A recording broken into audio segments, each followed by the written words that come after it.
আচ্ছা, আলহামদুলিল্লাহ আমাদের রেকর্ডিংটা অন হয়ে গেছে। আমি স্ক্রিনটা অন করছি। আচ্ছা, আমি একটা অন্য ডিভাইস থেকে একটু দেখি যে সব দেখা যাচ্ছে কিনা। আচ্ছা, আলহামদুলিল্লাহ সবকিছু ঠিকঠাক মতো দেখা যাচ্ছে। সো আমি যদি আমার পরিচয়টা একটু ছোট্ট করে বলি, আমি জাহিদ হাসান মিলু। আমার একটা প্রতিষ্ঠান আছে ডিভাইন কনসালটেন্সি নামে, যেখানে আমরা মুসলিমদের দুনিয়ার জীবনটাকে ভালো করতে চাই। যেমন একটা টাইমে আমার একরকম স্লোগানই ছিল। আচ্ছা, অসুবিধা নাই। এটা তো আমাদের আসলে সবার জন্য। মানে আমরা যারা দেশের বাইরে থাকি তাদের জন্য, এবং এটার জন্য কোনো ফি ছিল না। সো কেউ আমরা বোধহয় চিন্তা করছি যে রেজিস্ট্রেশন করা ছাড়া যদি জয়েন করে থাকি। সো এটা কোনো অসুবিধা নেই ইনশাআল্লাহ। সো যাই হোক, যেটা আমি বলছিলাম যে একটা টাইমে আমার একরকম একটা স্লোগান ছিল, বা এটা আমি অনেক সময় ব্যবহার করতাম, যে মুসলিমদের এমন ইবাদত বন্দেগী বা এমন বিষয়গুলো নিয়ে আমরা কাজ করতে চাই যেটা পাওয়ার জন্য আমাদেরকে মৃত্যুবরণ করতে হয় না।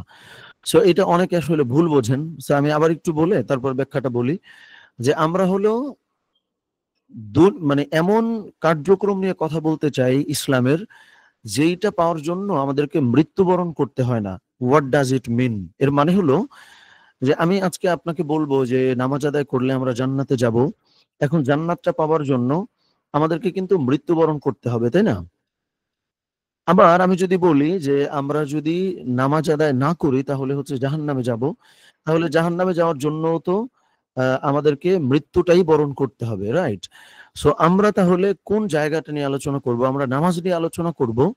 তবে এই নামাজ আমাদেরকে দুনিয়ার জীবনে কিভাবে ভালো করে, ওইটা থাকবে আমাদের ফোকাস। যে নামাজ যদি আমরা আদায় করি তাহলে হচ্ছে যে আমাদের টাইম ম্যানেজমেন্ট ঠিক হয়, আমাদের প্রোডাক্টিভিটি ঠিক হয়, আমাদের পার্সোনালি আমরা অনেক ডেভেলপড হইতে পারি। আবার আমরা যখন সম নিয়ে কথা বলবো বা রোজা নিয়ে, এটা তো ফরজ ইবাদত, নিশ্চয়ই আমরা করব। এর পরিণতিতে আমি ভালো করলে জান্নাতে যাব ইনশাআল্লাহ, যদি মন্দ হয় আল্লাহ সুবহানাহু ওয়া তাআলা আমাকে পানিশমেন্ট দিবেন। সো এই জায়গাগুলো অলরেডি বর্ণনা করা আছে। এইটা নিয়ে কম আলোচনা করব। আমরা হয়তো মানে প্রমোট করব এটা, যে যদি আমরা রোজা করি তাহলে দুনিয়ার জীবনেও আমি স্বাস্থ্যগত দিক থেকে কোন কোন দিক থেকে আসলে ভালো থাকতে পারি। সো এইটা হলো সামারি। আমি যেটা শুরুতে বললাম, যে আমরা হলো ইবাদত বন্দেগীর এমন সব অ্যাঙ্গেল নিয়ে আলোচনা করতে চাই যেটা পাওয়ার জন্য আমাকে মৃত্যুবরণ করতে হয় না, যেটা আল্লাহ সুবহানাহু ওয়া তাআলা আমাকে প্রদান করবেন। এবং সেই সঙ্গে আমি কোরআনের একটা আয়াত কোট করি, যে আল্লাহ সুবহানাহু ওয়া তাআলা, যে রব্বানা, যে আমাদের দুনিয়ার জীবন এবং হচ্ছে আমাদের আখিরাতের জীবন, এই দুটো জীবন আল্লাহ সুবহানাহু ওয়া তাআলার কাছে আমরা ঠিক করব, এটা আমরা চাই। যে হাসানা বলে যে ওয়ার্ডটা আছে এই আয়াতের মধ্যে, হাসানা মানে হলো স্বাচ্ছন্দ্য বা সমৃদ্ধি। তো আমরা এই আয়াতের মধ্যে প্রথমে কিন্তু বলি যে আতিনা ফিদ দুনিয়া হাসানা, যে হে আল্লাহ আমাকে দুনিয়াতে হাসানা দান করো, ওয়াফিল আখিরাতি হাসানা, এবং এরপরে আখিরাতেও আমাকে হাসানা দান করো। তার মানে হলো অ্যাজ আ মুসলিম আমার দুনিয়ার জীবনেও আমার অনেক স্বাচ্ছন্দ্য থাকা দরকার। আচ্ছা, আমাদের একটা মিনিট, আমাদের বোধহয় কেউ জয়েন করতে পারছেন না। আচ্ছা, আলহামদুলিল্লাহ, এটা বোধহয় সলভ হয়ে গেছে। সো আমার দুনিয়ার জীবনেও হাসানা প্রয়োজন, আখিরাতের জীবনেও হাসানা প্রয়োজন। সো এইটাকে আমরা আমাদের আগের বক্তব্যের সঙ্গে কিভাবে ম্যাচ করতাম বা মেলাতাম, যে আমাদের দুনিয়ার জীবনটাই এত ভালো হবে যে এইটার কনসিকুয়েন্স হলো আমরা জান্নাতে যাব ইনশাআল্লাহ। সো আমার মনে হয় এই জায়গাটা ক্লিয়ার, যে আমি নামাজ আদায় করার মধ্য দিয়ে আমি খুব বিনয়ী একটা মানুষ হব। আমি ঠিকমতো নামাজ আদায় করছি মানে হলো আমার মধ্যে সিম্প্যাথি থাকবে, আমার মধ্যে ইমপ্যাথি থাকবে। এই জায়গাটা আমার মধ্যে আসলে থাকবে। সো যখনই আমি অন্যকে বোঝার চেষ্টা করব, আমার মধ্যে যখন বিনয় থাকবে, সো এই যে দুনিয়ার জীবনে যে জায়গাগুলোতে এক্সিলেন্ট হওয়ার জায়গা আছে, এইটা যখন ভালো হবে, খেয়াল করে দেখেন এইটার কনসিকুয়েন্সই কিন্তু জান্নাত।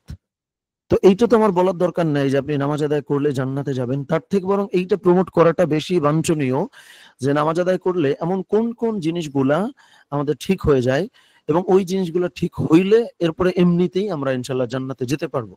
সো এই জায়গাটা আমাদের একরকম মিশন, এবং ওই জায়গাটা নিয়ে আমি আলহামদুলিল্লাহ কাজ করছি আমাদের যে ডিভাইন কনসালটেন্সি প্রতিষ্ঠান ওখানে। এবং আমি পড়াশোনা করেছি আলহামদুলিল্লাহ, কওমি মাদ্রাসা থেকে আমি হাফেজ হয়েছি, মাওলানা হয়েছি, যেটাকে হিফজ এবং দাওরা বলে। পাশাপাশি আমাদের ঢাকা বিশ্ববিদ্যালয় থেকে গণযোগাযোগ ও সাংবাদিকতা বিভাগে আমি পড়াশোনা করেছি আলহামদুলিল্লাহ।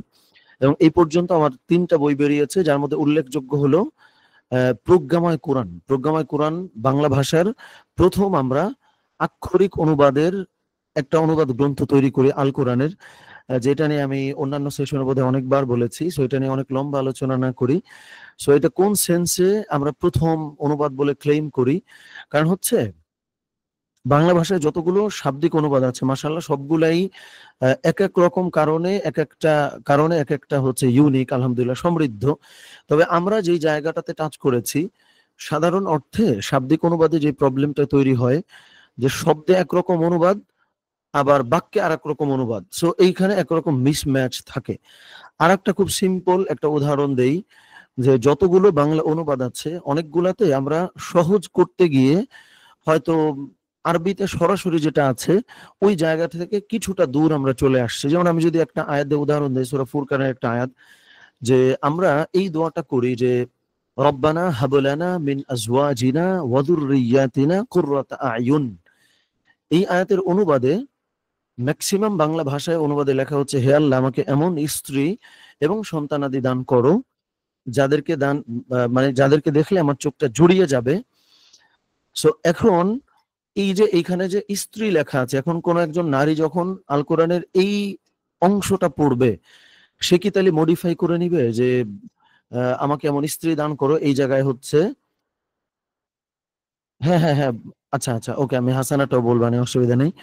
সো এই আয়াতে একজন নারী ওই অনুবাদ পড়বার ক্ষেত্রে যদি সেও বলে যে হে আল্লাহ আমাকে এমন স্ত্রী এবং সন্তানাদি দান করো, এটা তো হইল না, তাহলে বাংলাটাতে এই দুর্বলতা আছে। সো আরবিতে আল্লাহ সুবহানাহু ওয়া তাআলা জাওজুন শব্দ ব্যবহার করছেন, যেই জাওজুনের সরাসরি মিনিং হলো স্পাউজ ইংরেজিতে, আর স্পাউজের সরাসরি বাংলা কিন্তু স্ত্রী না, স্বামীও না, মানে দুইটাই। সেই ক্ষেত্রে তাহলে কোন ওয়ার্ডটা আমরা পছন্দ করতে পারি? তখন আমরা এটা নিয়ে আমার এখনো মনে আছে, আমরা 2022 সালে তো প্রথম এটা প্রকাশিত হয় আমাদের। সো এর আগে সারাদিন আমাদের চলে গেছে, এইটার আমরা প্রপার ওয়ার্ডটাই আসলে পাচ্ছি না। একটা মিনিট, আমাদের বোধহয় একজন লিঙ্কটা পাচ্ছেন না, আমি একটু লিঙ্কটা দেই। আমি খুবই আফওয়ান, এই জায়গাটা একটু আমি সলভ করে ফেলি।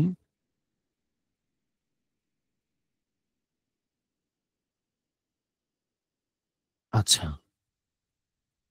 আলহামদুলিল্লাহ আমি মোটামুটি সলভ হয়েছে। সো এই জায়গায় তো আমরা প্রথমে একটা শব্দ পেলাম দাম্পত্য সঙ্গী, যে হে আল্লাহ আমাকে এমন দাম্পত্য সঙ্গী দান করো। মুশকিলটা হলো সঙ্গী শব্দের তো ফেমিনিন জেন্ডার আছে, সঙ্গী নি, তার মানে এই ওয়ার্ডটাও কিন্তু প্রপার না। তখন আরো আমাদের সময় নিলাম, আমাদের হচ্ছে সাবেক সচিব একজন আমাদের সঙ্গে ছিলেন, নুরুল আলম স্যার, তিনি আমাদের টিমে ছিলেন। সো ওই স্যার খুব সুন্দর একটা ওয়ার্ড আমাদেরকে দেন, যে দাম্পত্য সাথী। কারণ সাথী শব্দের আসলে ম্যাসকিউলিন এন্ড ফেমিনিন দুটো মানে এটার আলাদা কোনো জেন্ডার নাই। সাথীর তো আসলে সাথিনী হয় না। তো তখন আমরা এখানে শব্দটা ব্যবহার করলাম দাম্পত্য সাথী, যে হে আল্লাহ আমাদেরকে এমন দাম্পত্য সাথী এবং সন্তান সন্ততি দান করেন যাদেরকে দেখলে আমাদের চোখটা জুড়িয়ে যায়। সো এইভাবে করে আল কোরআনের প্রত্যেকটা ওয়ার্ড ধরে ধরে যেটার কত ডেপথে যাওয়া যায়, এবং আল্লাহ সুবহানাহু ওয়া তাআলা এমন শব্দ ব্যবহার করছেন যেটা ব্যাপক অর্থবোধক, তো এটারে আমরা কেন ছোট করে ফেলবো? সো ওইটারে আমরা বাংলাতে এখনো আমরা সফল হই নাই, যতটুকু পেরেছি সবগুলা শব্দ নিয়ে আমরা চেষ্টা করছি এই কাজটা করার, যে আরবিতে যেমন আল্লাহ সুবহানাহু ওয়া তাআলা ব্যাপক অর্থবোধক শব্দ ব্যবহার করছেন, সো আমরাও যেন ব্যাপক অর্থবোধক শব্দটা আসলে ব্যবহার করতে পারি। এইভাবে করে আমরা 14 জনের একটা টিম ছিলাম, যার মধ্যে 4 জন কোর টিমের ছিলেন। ওই টিমটা আমি আলহামদুলিল্লাহ লিড করার সুযোগ আমার হয়েছিল। সো ওই প্রজ্ঞাময় কোরআনটা আমরা প্রকাশিত হয় আমাদের। তো এই ৩ টা বই আমার বেরিয়েছে, এবং আমি আ সোশ্যাল মিডিয়াতে আমরা ফ্রিতে প্রচুর কনটেন্ট দেওয়ার চেষ্টা করি। এই কেন্দ্রিক শুরুতে যে মিশনটা আমরা বললাম। তো এইটা হচ্ছে আমাদের মোটামুটি কাজগুলো আমাদের এখানে থাকে। আমি যদি আমাদের কোরআনটা একটুখানি দেখাতে পারি কিনা, যেহেতু এটার সঙ্গে আমাদের ইমোশনটা জড়িয়ে। সো আমার পরিচয়ের পর্বের মধ্যে এটা আমি সেরে ফেলতে চাই আসলে। সো এই যে হচ্ছে আমাদের সেই কোরআনটা, আলহামদুলিল্লাহ আমাদের কোরআনটা বের হয়। সো যাই হোক, আমার মনে হয় এখন আমরা আমাদের সেশনে ঢুকে যাই। তো ছোট্ট করে এটা আমি আমার পরিচয়টা বললাম। ওকে, আমরা কোনো অসুবিধা ফেস করছি কিনা? আচ্ছা, আমাদের হাসানা শব্দের অর্থ বোধহয় জিজ্ঞেস করেছেন আমাদের একজন। আচ্ছা, হাসানা মানে হলো এনরিচমেন্ট, মানে হলো সমৃদ্ধি। মানে সমৃদ্ধি কিন্তু মানে ডিরেক্ট আসলে বোঝা যায় না। সমৃদ্ধি অনেকগুলা দিক মিলায় সমৃদ্ধি আমরা অর্জন করতে পারি আসলে।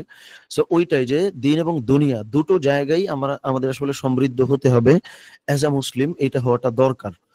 সো এই কেন্দ্রিক হলো আমাদের আজকের সেশন বা প্রোগ্রাম। আমরা ইনশাআল্লাহ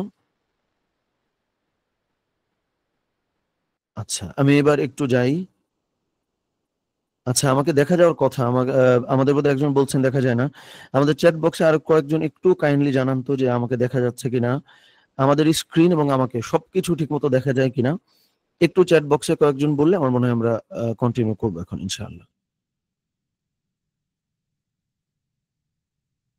একটু চ্যাট বক্সে একটু জানান কেউ, আমাকে কি দেখা যাচ্ছে বা আমার সাউন্ড কি শোনা যাচ্ছে? আচ্ছা এভরিথিং ইজ ওকে, ওকে আলহামদুলিল্লাহ, ঠিক আছে আমরা যাই। আহ, আমাকে দেখা, আচ্ছা আমার মনে হয় যে যাদের ওখানে আমাকে দেখা যাচ্ছে না, আচ্ছা তার মানে অনেকেই বলছেন আমাকে দেখা যাচ্ছে না। ওকে, আমি দেখি একটু সলভ করার চেষ্টা করি।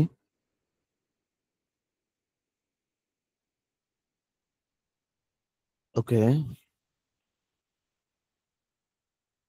আচ্ছা আমি স্ক্রিন শেয়ার করেছি, আমাকে আসলে দেখা যাওয়ার কথা আমার এখানে বলছে, যেটা আমি জাস্ট আর 30 সেকেন্ডস আপনাদের কাছে একটু নেই। স্ক্রিন দেখা যাচ্ছে, আমি অন্য ডিভাইসে ট্রাই করলাম, সাউন্ড শোনা যাচ্ছে, সেটাও আমি বুঝতে পেরেছি। জাস্ট আমাকে স্পেসিফিক করে একটু বলেন যে আমাকে দেখা যাচ্ছে কি এখন? আচ্ছা আলহামদুলিল্লাহ দেখা যাচ্ছে, ঠিক আছে। দেখা না গেলেও খুব একটা অসুবিধা নাই। আমাদের যেহেতু স্ক্রিন দেখা যাচ্ছে এবং শোনা যাচ্ছে, আমার মনে হয় এটুকু এনাফ হবে। ওকে, তাহলে আমাদের আজকের সেশনে অনেক কনটেন্ট আমরা টোটাল প্রায় 100 পৃষ্ঠা মতো কনটেন্ট আমরা আসলে রেডি করেছি। সো এত সব তো আসলে কমপ্লিট করা সম্ভব না, আমার মনে হয় জিসটা আমরা বলবো।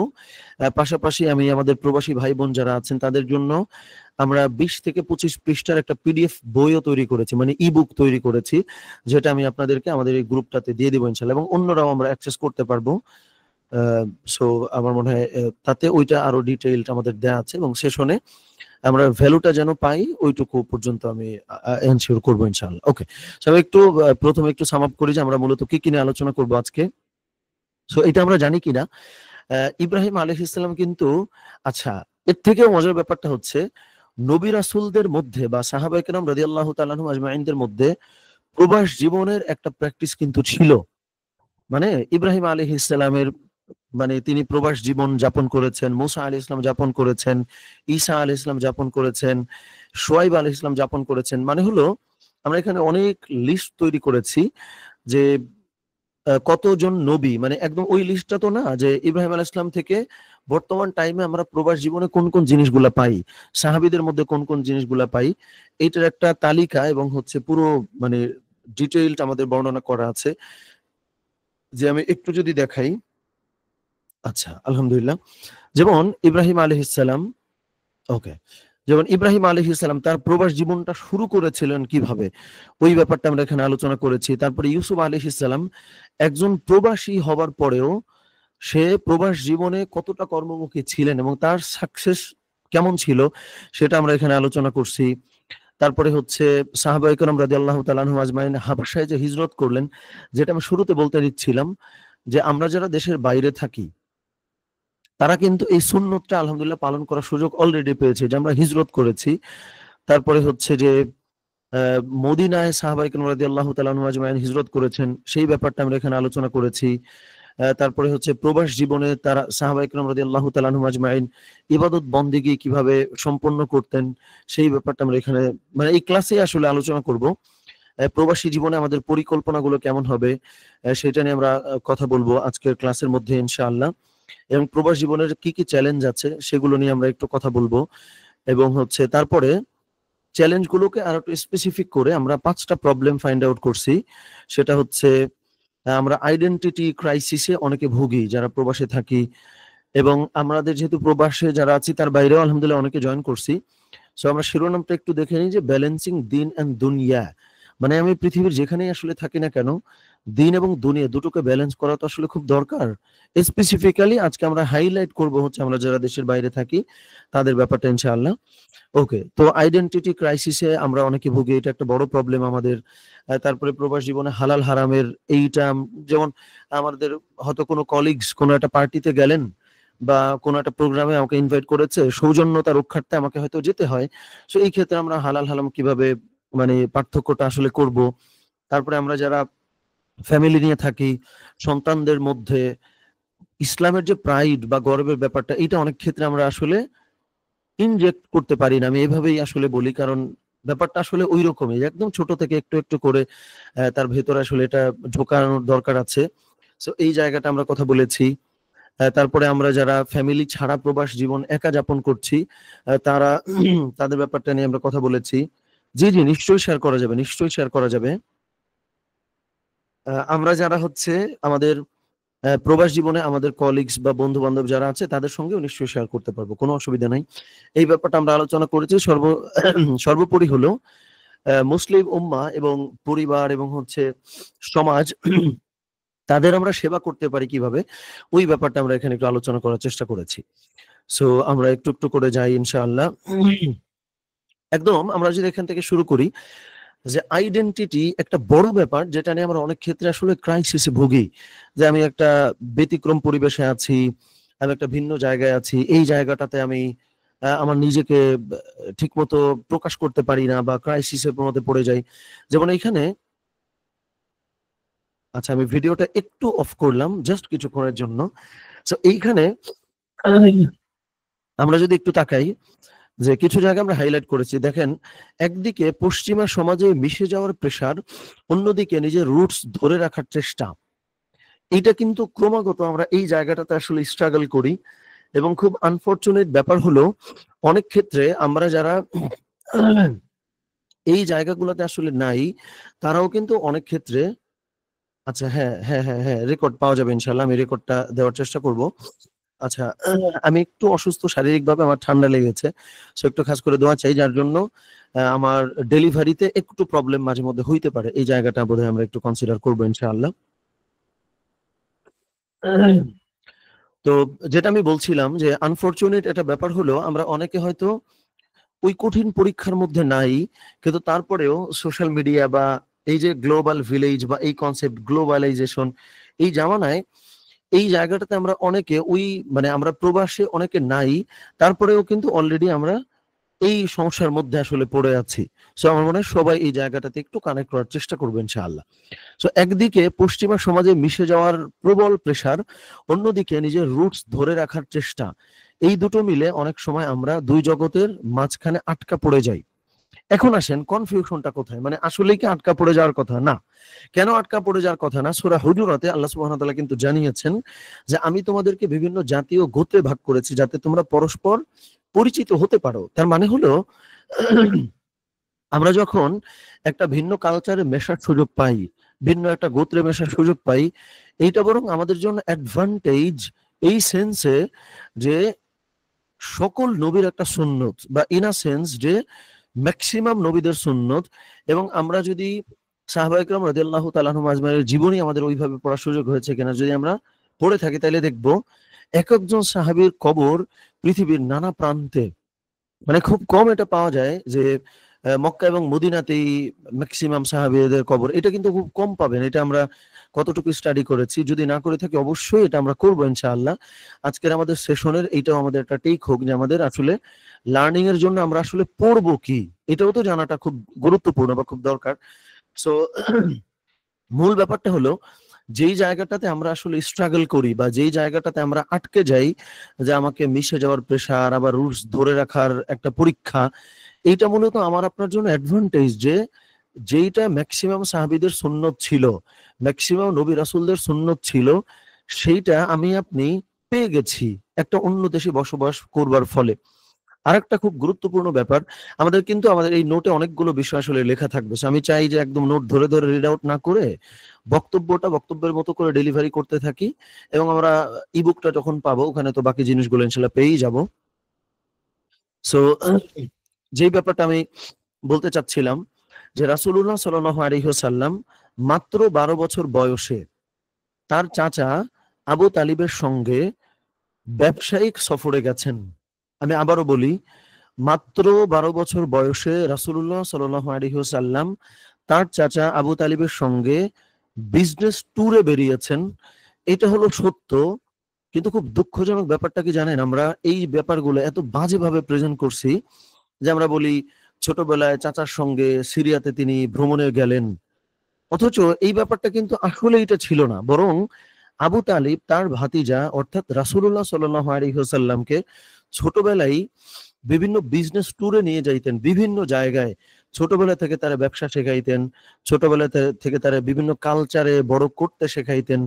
তার মানে আমরা যারা গ্রাম থেকে শহরে এসেছি, শহর থেকে আমরা যারা বিভিন্ন দেশে চলে গেছি, তারা কিন্তু রাসূলুল্লাহ সাল্লাল্লাহু আলাইহি ওয়াসাল্লাম ওই যে ছোটবেলায় তার চাচার সঙ্গে যেই সুন্নতটা পালন করেছিলেন, ওইটা অলরেডি করতেছি। কিন্তু আমাদেরকে বলা হয় কি, মানে এই বিষয়গুলো একটা ইতিহাস হিসেবে আমাদেরকে পড়ানো হয় যে ছোটবেলায় রাসূল সাল্লাল্লাহু আলাইহি ওয়াসাল্লাম এইখানে গেছেন, ওইখানে গেছেন। আসলে এই ব্যাপারটা কিন্তু আবু তালিব হলো ব্যবসা করতেন। বিভিন্ন দেশে তিনি যেতেন, নবীজিকে নিয়ে বিভিন্ন জায়গায় যেতেন। তো মাল্টি কালচারাল এনভায়রনমেন্ট এই জায়গায় ছোটবেলা থেকে রাসূলুল্লাহ সাল্লাল্লাহু আলাইহি ওয়াসাল্লাম কিন্তু অভ্যস্ত হইতেন, যেটা একরকম সুন্নত। কারণ নইলে বারবার নবীজি কেন বিভিন্ন দেশে যেতে পারতেন বা কেন তাকে নিয়ে যাওয়া হতো? তো ওই কাজটাই তো আমরা আসলে করছি। এবং সূরা হুজুরাতে এই ব্যাপারটাই দেখেন, আল্লাহ সুবহানাহু ওয়া তাআলা বলেছেন যে তোমাদেরকে বিভিন্ন জাতীয় গোত্রে আমরা ভাগ করেছি যাতে তোমরা পরস্পর পরিচিত হইতে পারো। আমাদের যেন ওই ইন্টারঅ্যাকশনটা তৈরি হয়। ফলে এই যে একটা ক্রাইসিসে আমরা অনেকে ভুগি বা অনেক ক্ষেত্রে আমরা বলা যায় হীনমন্যতায় তো অনেক ক্ষেত্রে ভুগি। এটা আমি আমাদের কয়েকজন ভাইয়ের কাছ থেকে শুনেছি। এটা অনেক ভাইয়ের কাছ থেকে শোনার সুযোগ আমার হয়নি। খুব অল্প সংখ্যক আমি যাদের সঙ্গে আমার রেগুলার কথা হয়েছে, যে তাদের মধ্যে কেউ এই হতাশার মধ্যে ভোগেন যে ভাই দেখেন কাজের জন্য বিদেশে আসছে। একটু মনোযোগ দিয়ে শুনে, এই ক্রাইসিস আমার মনে খুব কমন একটা ক্রাইসিস, যে ভাই দেখেন কাজের জন্য বিদেশে আসছি, দিন ঠিক মতো পালন করতে পারতেছি না, চাইলেও এই দেশটা ত্যাগ করে দেশে সেটেল হইতে পারি না। এই যে হতাশ হয়ে আমরা যে কথাগুলো বলি, আসলে কিন্তু আমাদের হতাশ হওয়া উচিত না। কারণ হলো আল্লাহ সুবহানাহু ওয়া তাআলা সবাইকে দিয়ে সব সময় সব ধরনের খেদমত তো নেন না। আমাদের যাদেরকেই হয়তো আপাত দৃষ্টিতে বিভিন্ন কারণে আমি হয়তো দেশ থেকে পাড়ি জমিয়েছি, অন্য দেশে গেছি। সো এটা তো আমার আপনার জন্য অপরচুনিটি। যেই কাজগুলো রাসূলুল্লাহ সাল্লাল্লাহু আলাইহি ওয়াসাল্লাম করতেন, ইভেন আপনি আজ থেকে বেশি না, এই যে 1200 খ্রিস্টাব্দ বা 1400 খ্রিস্টাব্দ ওই টাইম গুলাও যদি দেখি, যে স্পেনে ইসলাম প্রচার করতে গেছেন, বিভিন্ন দেশে ইসলাম প্রচার করতে গেছেন এবং এমন ভাবে গেছেন যে ওই দেশ থেকে আর যেন ফেরত আসতে না হয়। এবং যখন মুসলিমরা ব্যবসা করতে যেতেন বিভিন্ন দেশে, কিভাবে ব্যবসা করতেন? ধরেন আজকে আমার সারাদিনে 10টা সেল হইছে। সো আমার সামনে যে দোকানটা নিয়ে বসছেন আমাদেরই কোনো একজন ব্যবসায়িক পার্টনার, সে মুসলিম না, এটা কিন্তু সত্য যে 10টা সেল যেহেতু অলরেডি আমার হইছে, সো কেউ একজন যখন আমার কাছ থেকে কেনাকাটা করতে আসছে, মুসলিমরা যেটা করতেন, রেফার করে দিতেন যে ভাই তুমি অমুক জায়গায় যায় কেন। তো ওই মানুষগুলা বিস্মিত হয়ে গেছে, আরে ভাই আমরা মুনাফার পেছনে এত ছুটি এত ছুটি এত ছুটি, আর এরা মুনাফা মোটামুটি করছে, এরপরে আমাদের কাছে রেফার করে পাঠাই দিল। মুসলিমরা কেন পাঠাইতো জানেন? যে তারা ব্যবসা করার উদ্দেশ্য যেটা, সেটা তো তাদের বাস্তবায়ন হচ্ছেই। এই ব্যবসার কারণে অন্য ব্যবসায়ীরা ক্ষতিগ্রস্ত হবে, এটা তারা চাইতেন না। ফলে রেফার করে তাদের কাছে পাঠাই দিতেন। এই যে তারা তাদের ব্যবসায়িক এক্সিলেন্স, মানে ব্যবসায়ী জীবনের সাফল্য মানে কি নেটওয়ার্ক বাড়ানো না, তো আপনার ভ্যালু বাড়ানো, ব্র্যান্ডিং তৈরি করা, আপনার হচ্ছে এথিক্যাল ব্র্যান্ডিং তৈরি করা, ওই মার্কেটটা রেডি করা। এই জায়গাগুলা কিন্তু সাহাবায়ে কেরাম রাদিয়াল্লাহু তাআলা আনহুম আজমাইন এবং হচ্ছে যে আকাবিররা দেখিয়ে গেছেন। এখন আপনি যদি নানান রকম কালচারের মধ্যে নাই মেশেন, আপনি যদি নানান রকম পরিবেশে নাই মেশেন, আপনি যদি বিভিন্ন দেশে নাই যান, তাইলে এই যে সাহাবীদের যে সুন্নত বা আকাবিরদের যে সুন্নত বা রীতি, এইটা তো দেখানোর সুযোগই আপনি মৃত্যুর আগ পর্যন্ত পেলেন না। ফলে আমরা যারা অনেক ক্ষেত্রে একটু হীনমন্যতায় ভুগি, আসলে কিন্তু ভোগা উচিত না। কারণ হলো যাদেরকে দিয়ে আল্লাহ সুবহানাহু ওয়া তাআলা খেদমত নিয়েছেন, যাদেরকে দিয়ে আল্লাহ সুবহানাহু ওয়া তাআলা পৃথিবীতে প্রচুর কাজ করিয়েছেন, খেয়াল করে দেখেন তাদের জীবনে অনেক বেশি ক্রাইসিসও ছিল। সো এটাকে আমরা ক্রাইসিস হিসেবে না দেখে আমরা বরং সূরা হুজুরাতে 13 নম্বর আয়াতে আল্লাহ সুবহানাহু ওয়া তাআলা যে বলেছেন এটার যে গভীর অর্থ, ওই ব্যাপারটার জন্য আল্লাহ সুবহানাহু ওয়া তাআলা আমাকে পিক করছেন, আমাকে চুজ করছেন, এই হিসাবে বরং আমাদের দেখা দরকার। এটা কিন্তু একদমই কোনো মোটিভেশন না বা কিছুই না, ডিরেক্ট আয়াতের অনুবাদ আমি আপনাদেরকে আসলে বললাম। সো এই জায়গাটাতে আমরা আজকে থেকে ব্যাপারটাতে একদম ক্রাইসিস হিসেবে না দেখে আমরা আল্লাহ সুবহানাহু ওয়া তাআলা আমাকে পছন্দ করছেন, একটা রেসপন্সিবিলিটি আমাকে দিয়েছেন, এইটা পালন করবার জন্য আমাকে আসলে যা যা করার দরকার ওইটা আমরা যেন করি, সেই কাজটা করব। সো এইটা আমাদের গেল, আমরা আরো আগাবো আস্তে আস্তে। দেখেন খুব গুরুত্বপূর্ণ একটা ব্যাপার এখানে আমরা বলেছি, সেটা হলো এই যে ইন্টিগ্রেশন এবং হচ্ছে আপনার অ্যাসিমিলেশন, দুইটা ওয়ার্ড আমরা একটু সেট করে নেই। এই ইবুকটা আমরা শেয়ার করবো ইনশাআল্লাহ। একটা হলো ইন্টিগ্রেশন আর একটা হলো অ্যাসিমিলেশন। সো সাহাবা একরাম রাদিয়াল্লাহু তাআলা আনহুম আজমাইন এবং হচ্ছে আকাবির যারাই, যেমন ইমাম আবু হানিফা রাহিমাহুল্লাহ তাআলা, আজকে আমরা যদি বিখ্যাত চারটা মাযহাবের কথা বলি, ইমাম আবু হানিফা রাহিমাহুল্লাহর কথা কিন্তু বলতেই হয়। এখন ইমাম আবু হানিফা রাহিমাহুল্লাহ তাআলা কিন্তু অনেক বড় কাপড় ব্যবসায়ী ছিলেন, এবং সে কিন্তু ছোটখাটো কোনো কাপড় ব্যবসায়ী না, যে আমি ব্যবসা ছোট করার কথা মিন করতেছি না, যে হয়তো মানে ইসলামপুরে তার একটা কাপড়ের দোকান আছে, অথবা ঢাকার বিখ্যাত কোনো একটা জায়গায় তার একটা কাপড়ের দোকান আছে, এরকম না। কিন্তু ইমাম আবু হানিফা রাহিমাহুল্লাহ তাআলা এই যে এক্সপোর্ট ইম্পোর্ট বিশাল বড় বিজনেস তার ছিল কাপড়ের, ক্লোথ, বা ক্লোথ তো ছোট, মানে ক্লোথ তো ডিরেক্ট হচ্ছে যে আমি ফ্যাব্রিক বলেন, মানে ফ্যাব্রিক বললে আরো বড় করে বলা হয়। তো ইমাম আবু হানিফা রাহিমাহুল্লাহ তাআলা কিন্তু এত বড় ব্যবসায়ী ছিলেন। তার মানে হলো এই যে আমরা আকাবিরের কথা বলি, সাহাবায়ে কেরাম রাদিয়াল্লাহু তাআলা আনহুম আজমাইনের কথা বলি, তারা কিন্তু তাদের অভ্যাসই ছিল মাল্টি কালচারাল এনভায়রনমেন্ট, মানে হলো নানান রকম সংস্কৃতির জায়গাগুলোতে তারা মিশতেন।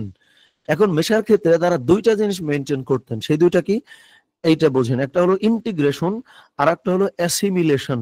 কোনটার কি মিনিং আমি বলি, দেখেন এইখানে অ্যাসিমিলেশন মানে হলো নিজের পরিচয় মুছে ফেলে অন্য কিছু হয়ে যাওয়া, আর ইন্টিগ্রেশন মানে হলো নিজের পরিচয় ধরে রেখে নতুন সমাজে কন্ট্রিবিউট করা বা অবদান রাখা। সো ইসলাম আমাদেরকে ইন্টিগ্রেশনের কথা বলে, অ্যাসিমিলেশনের কথা বলে না। So that's the point. So আমরা যারাই অন্য দেশে আছি অথবা অন্য পরিবেশে আছি, অন্য সংস্কৃতিতে আছি, দেখেন আমরা যারা কর্পোরেটে আছি, যারা মানে আমরা তো দেশ থেকে আলহামদুলিল্লাহ অনেকে জয়েন করছি। সো এটা তো খুব স্বাভাবিক যে আমি আমার যেই কাজের পরিবেশ আমি যেইভাবে চাই ওইটা কি আসলেই হবে বলেন, হবে না তো। আমরা অনেকে জব করতেছি, ওইখানে যে একটা কালচার ওইটা তো চাইলেও আমি আমার মতো করে ফেলতে পারবো না। এটা তো নবী রাসূলুল্লাহ সবসময় করে গেছেন তা তো না। তো তারা তখন এই ফর্মুলাটা কিন্তু মেনটেন করতে, যে ইন্টিগ্রেশন আর একটা হচ্ছে অ্যাসিমিলেশন। সো সবসময় আমাদেরকে মাথায় রাখা লাগবে যে আমরা ইন্টিগ্রেশনটা যেন করতে পারি, যে আমি যা এটা ধরে রেখে, দেখেন মানে খুব গুরুত্বপূর্ণ ওয়ার্ডিং গুলা খেয়াল করতে হবে। আমি যা এটা ধরে রেখে অন্য সোসাইটিতে অবদান রাখা। ওকে, এখন মজার ব্যাপারটা হলো, যেহেতু এখন আল্লাহ সুবহানাহু ওয়া তাআলা আমাকে অন্যান্য দেশগুলোতে যাওয়ার সুযোগ দেন নাই, আই গেস, এবং আমার মনে হয় যে এটা আমি যেহেতু প্রচুর কথাবার্তা বলে তারপরে আমরা এই ব্যাপারগুলো আলহামদুলিল্লাহ তৈরি করেছি। সো সেই জায়গা থেকে আমি বলি যে অন্যান্য দেশগুলো, আপনি ইউরোপ, আমেরিকা, এর মধ্যে তো প্রায় সবই চলে আসে আসলে, কানাডা, বা আপনি যদি ইউরোপিয়ান দেশগুলা ধরেন, সবগুলো আপনি খেয়াল করে দেখেন, বা আমরা মিডল ইস্ট ধরি, সব দেশে আপনি যদি ওই দেশে কোনো একটা কাজ করতে পারেন যেটা ওই দেশকে কন্ট্রিবিউট করে, ওই দেশের সংস্কৃতিকে কন্ট্রিবিউট করে, ওই দেশের কোনো একটা কিছুকে ইমপ্রুভ করে, তারা কিন্তু আপনার মানে রেসপেক্ট করে, তাই না? তার মানে হলো আপনি যদি মিশে যান, যেমন মালয়েশিয়াতে আমার একজন ছোট ভাই আছে, ও হচ্ছে, হ্যাঁ, ওর মালয়েশিয়াতে পড়াশোনা প্রায় শেষের দিকে। সো ওর সাথে আমার প্রচুর কথা হয়, যেমন আমি খুব রিসেন্ট মাস ৩ আগে আমার কথা হয়েছে ওর সাথে প্রায় ১.৫-২ ঘন্টা। সো ও আমারে বলতেছে যে ও যদি ধরেন বাংলাদেশ থেকে তো প্রচুর মানুষ মালয়েশিয়াতে থাকে বা ওই দেশেরও মানুষজন আছে। সো কেউ যদি তার আত্মবিশ্বাস হারিয়ে ফেলে, এই ব্যাপারগুলো আমাদের আছে, আমাদের ইবুকটার মধ্যে আমরা এগুলো রাখছি, এবং এটা কিন্তু কিনতে হবে না, মানে আমাদের ক্লাসের ম্যাটেরিয়াল হিসাবে এই ইবুকটা আমরা যারাই জয়েন করছি আমি সবাইকে দিয়ে দিব ইনশাল্লাহ, এটা সবাইকে প্রোভাইড করব। এটা কোনো রকম কেনাকাটার দরকার নাই। এটা আমি একটু পরিষ্কার করলাম এই জন্য, অন্যথায় আমরা অনেক ক্ষেত্রে ভুল বুঝতে পারি আসলে। তো যাই হোক, আমি যেটা বলছিলাম, সো ও আমাকে বলল যে ভাই, আমি যদি আমার পরিচয়টা ভুলে গিয়ে আমার কোনো মানে স্বতন্ত্র নাই বা আমার কোনো স্বাতন্ত্র নাই, আমার আলাদা কোনো ব্যক্তিত্ব নাই, আমি যদি ওদের সাথে মিশে যাই, তাইলে ওরা আমার যতটুকু রেসপেক্ট করে তার থেকে বরং আমি যদি আমার যে ব্যক্তিত্ব এটা ধরে রেখে একটা বাউন্ডারি তৈরি করে তারপরে যদি ওদের সাথে মিশি, ওরা আরো খুশি হয় যে আল্লাহ তোমরা এটা এইভাবে মেনটেন করো, তোমরা তোমাদের ধর্মের এত রেসপেক্ট করো। তার মানে হলো আপনি যদি মানে অ্যাসিমিলেশন না করে ইন্টিগ্রেশন করেন, যে আপনাকে ধরে রেখে, আবার ব্যাপারটা কিন্তু এরকম না, খুব গুরুত্বপূর্ণ বোঝেন, ব্যাপারটা কিন্তু এরকম না যে আপনি আপনার রিলিজিয়নটা প্র্যাকটিস করবার জন্য আপনি কখনোই ঘর থেকে বের হন না, একাকী নিরিবিলি থাকেন, কারোর সঙ্গে সঙ্গে মেশেন না, এটা কিন্তু হইল না। তখন তো এটা কিন্তু ইন্টিগ্রেশন হইল না, তখন তো এটা আপনি একা থাকতেছেন। এটা কিন্তু সাহাবীদের নেচার না, সাহাবীরা মিশতেন, নবীরা মিশতেন, যেটাকে ইন্টিগ্রেশন বলা হয়। এই কাজটা আমরা করবো ইনশাআল্লাহ। ওকে, তারপরে দেখেন এই যে এই ব্যাপারটাই আমরা এখানে বলেছি যে আইডেন্টিটি ক্রাইসিস এই হিসেবে না দেখে আমরা বরং ব্যাপারটাকে আমাদের যেন কনফিডেন্স থাকে যে আমাকে আল্লাহ সুবহানাহু ওয়া তাআলা সাহাবায়ে কেরাম রাদিয়াল্লাহু তাআলা আনহুম আজমাইনের যে সুন্নত ওইটা পালন করবার একটা সুযোগ আমাদেরকে দিয়েছেন, ওই রকম আমরা যেন হই। এবং খুব গুরুত্বপূর্ণ একটা জিনিস যেটা আমি এই যে হাইলাইট করছি, যে আমরা যারা ধরেন বাংলাদেশ থেকে অন্য দেশে গেলাম, সো আমি ওই দেশে যাই নিজের অনেক ক্ষেত্রে হয়তো লেফট আউট ফিল করতেছি, আমি হয়তো কর্নারে বসে আছি, আমি হয়তো মিশছি না।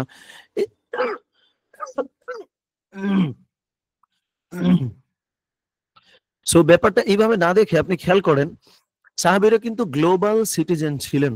এই যে এই ব্যাপারটা, গ্লোবাল সিটিজেন কিন্তু প্রাউড মুসলিম, মানে কি ফ্যান্টাস্টিক একটা আইডেন্টিটি যদি আমরা আসলে তৈরি করতে পারতাম যে আমরা গ্লোবাল সিটিজেন কিন্তু প্রাউড মুসলিম।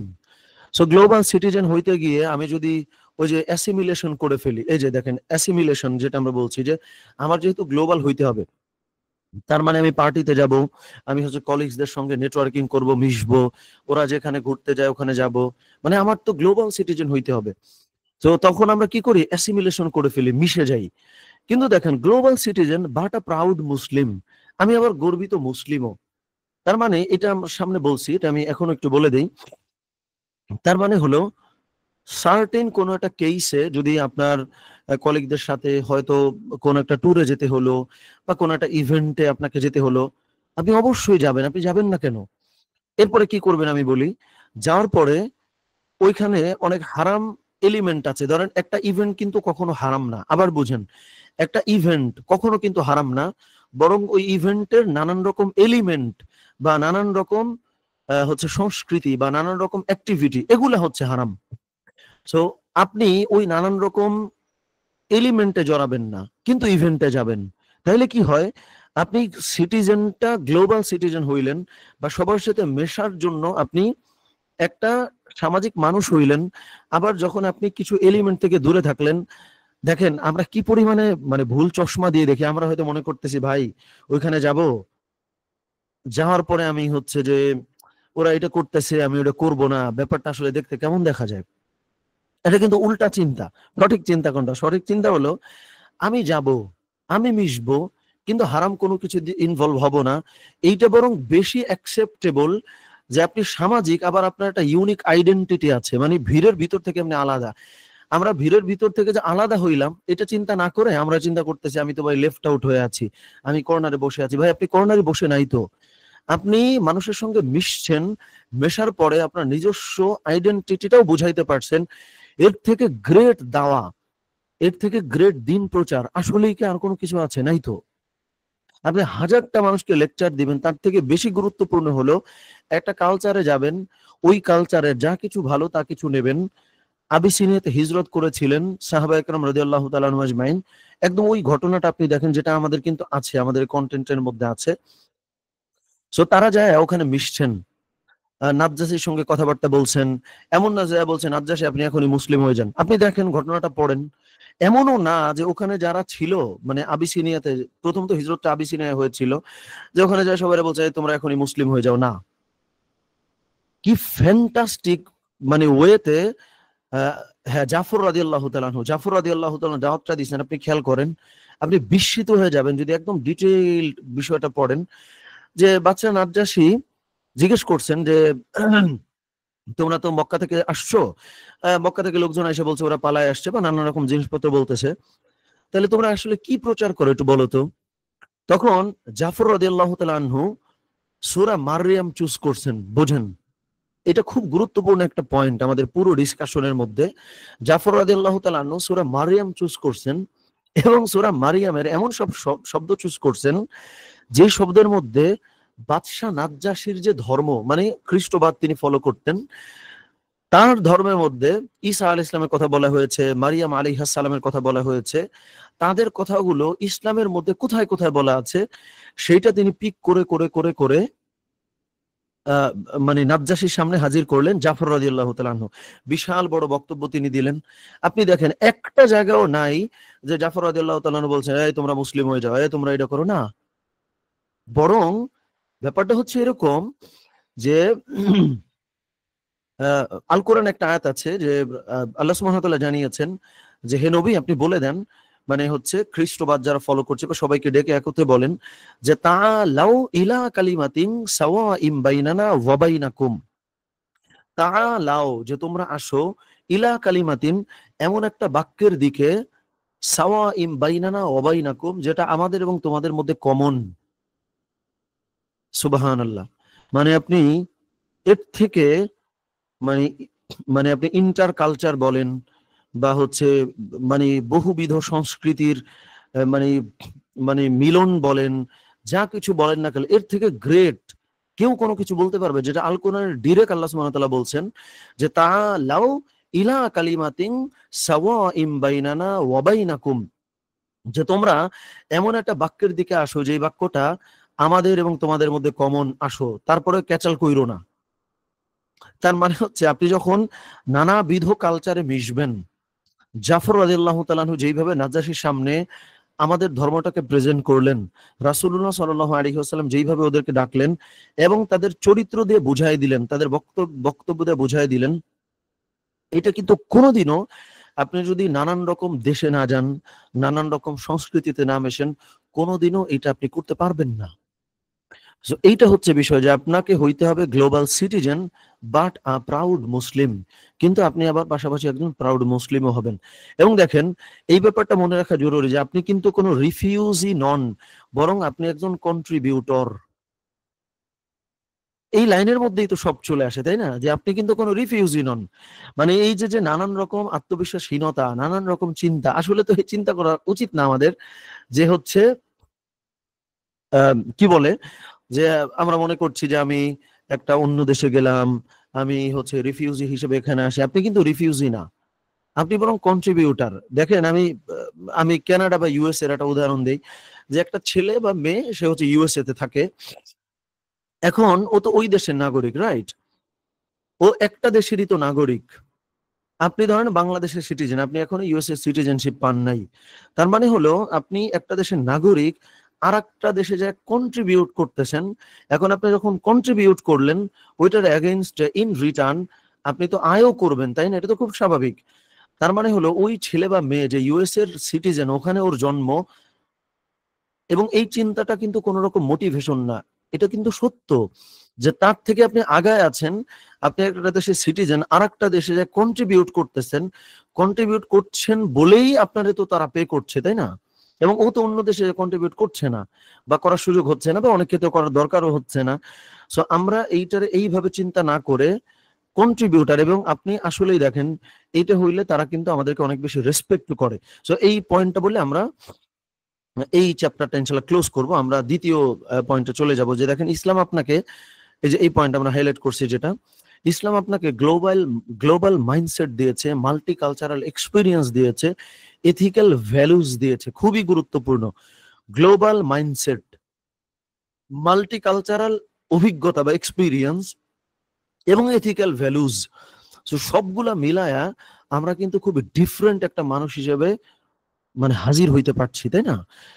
পশ্চিমা সমাজ আজকে যেসব সমস্যায় ভুগছে, যেমন দেখেন আমি কেন বলছি কন্ট্রিবিউটার, এখানে এই ব্যাপারটা আমরা খোলাসা করে দিয়েছি যে পশ্চিমা সমাজ আজ যেসব সমস্যায় ভুগছে, যেমন মেন্টাল হেলথ ইস্যুস, পারিবারিক বন্ধন শিথিল হওয়া, নৈতিক অবক্ষয়, উদ্দেশ্যহীনতা, তারপর এগুলো সমাধান আপনার কাছে আছে, কারণ হলো global mindset, multicultural experience, ethical values, সবগুলা দিয়ে আপনি আপনার কোনো একজন ফ্রেন্ড বা কোনো একজন ভাই তারা হেল্প করেন।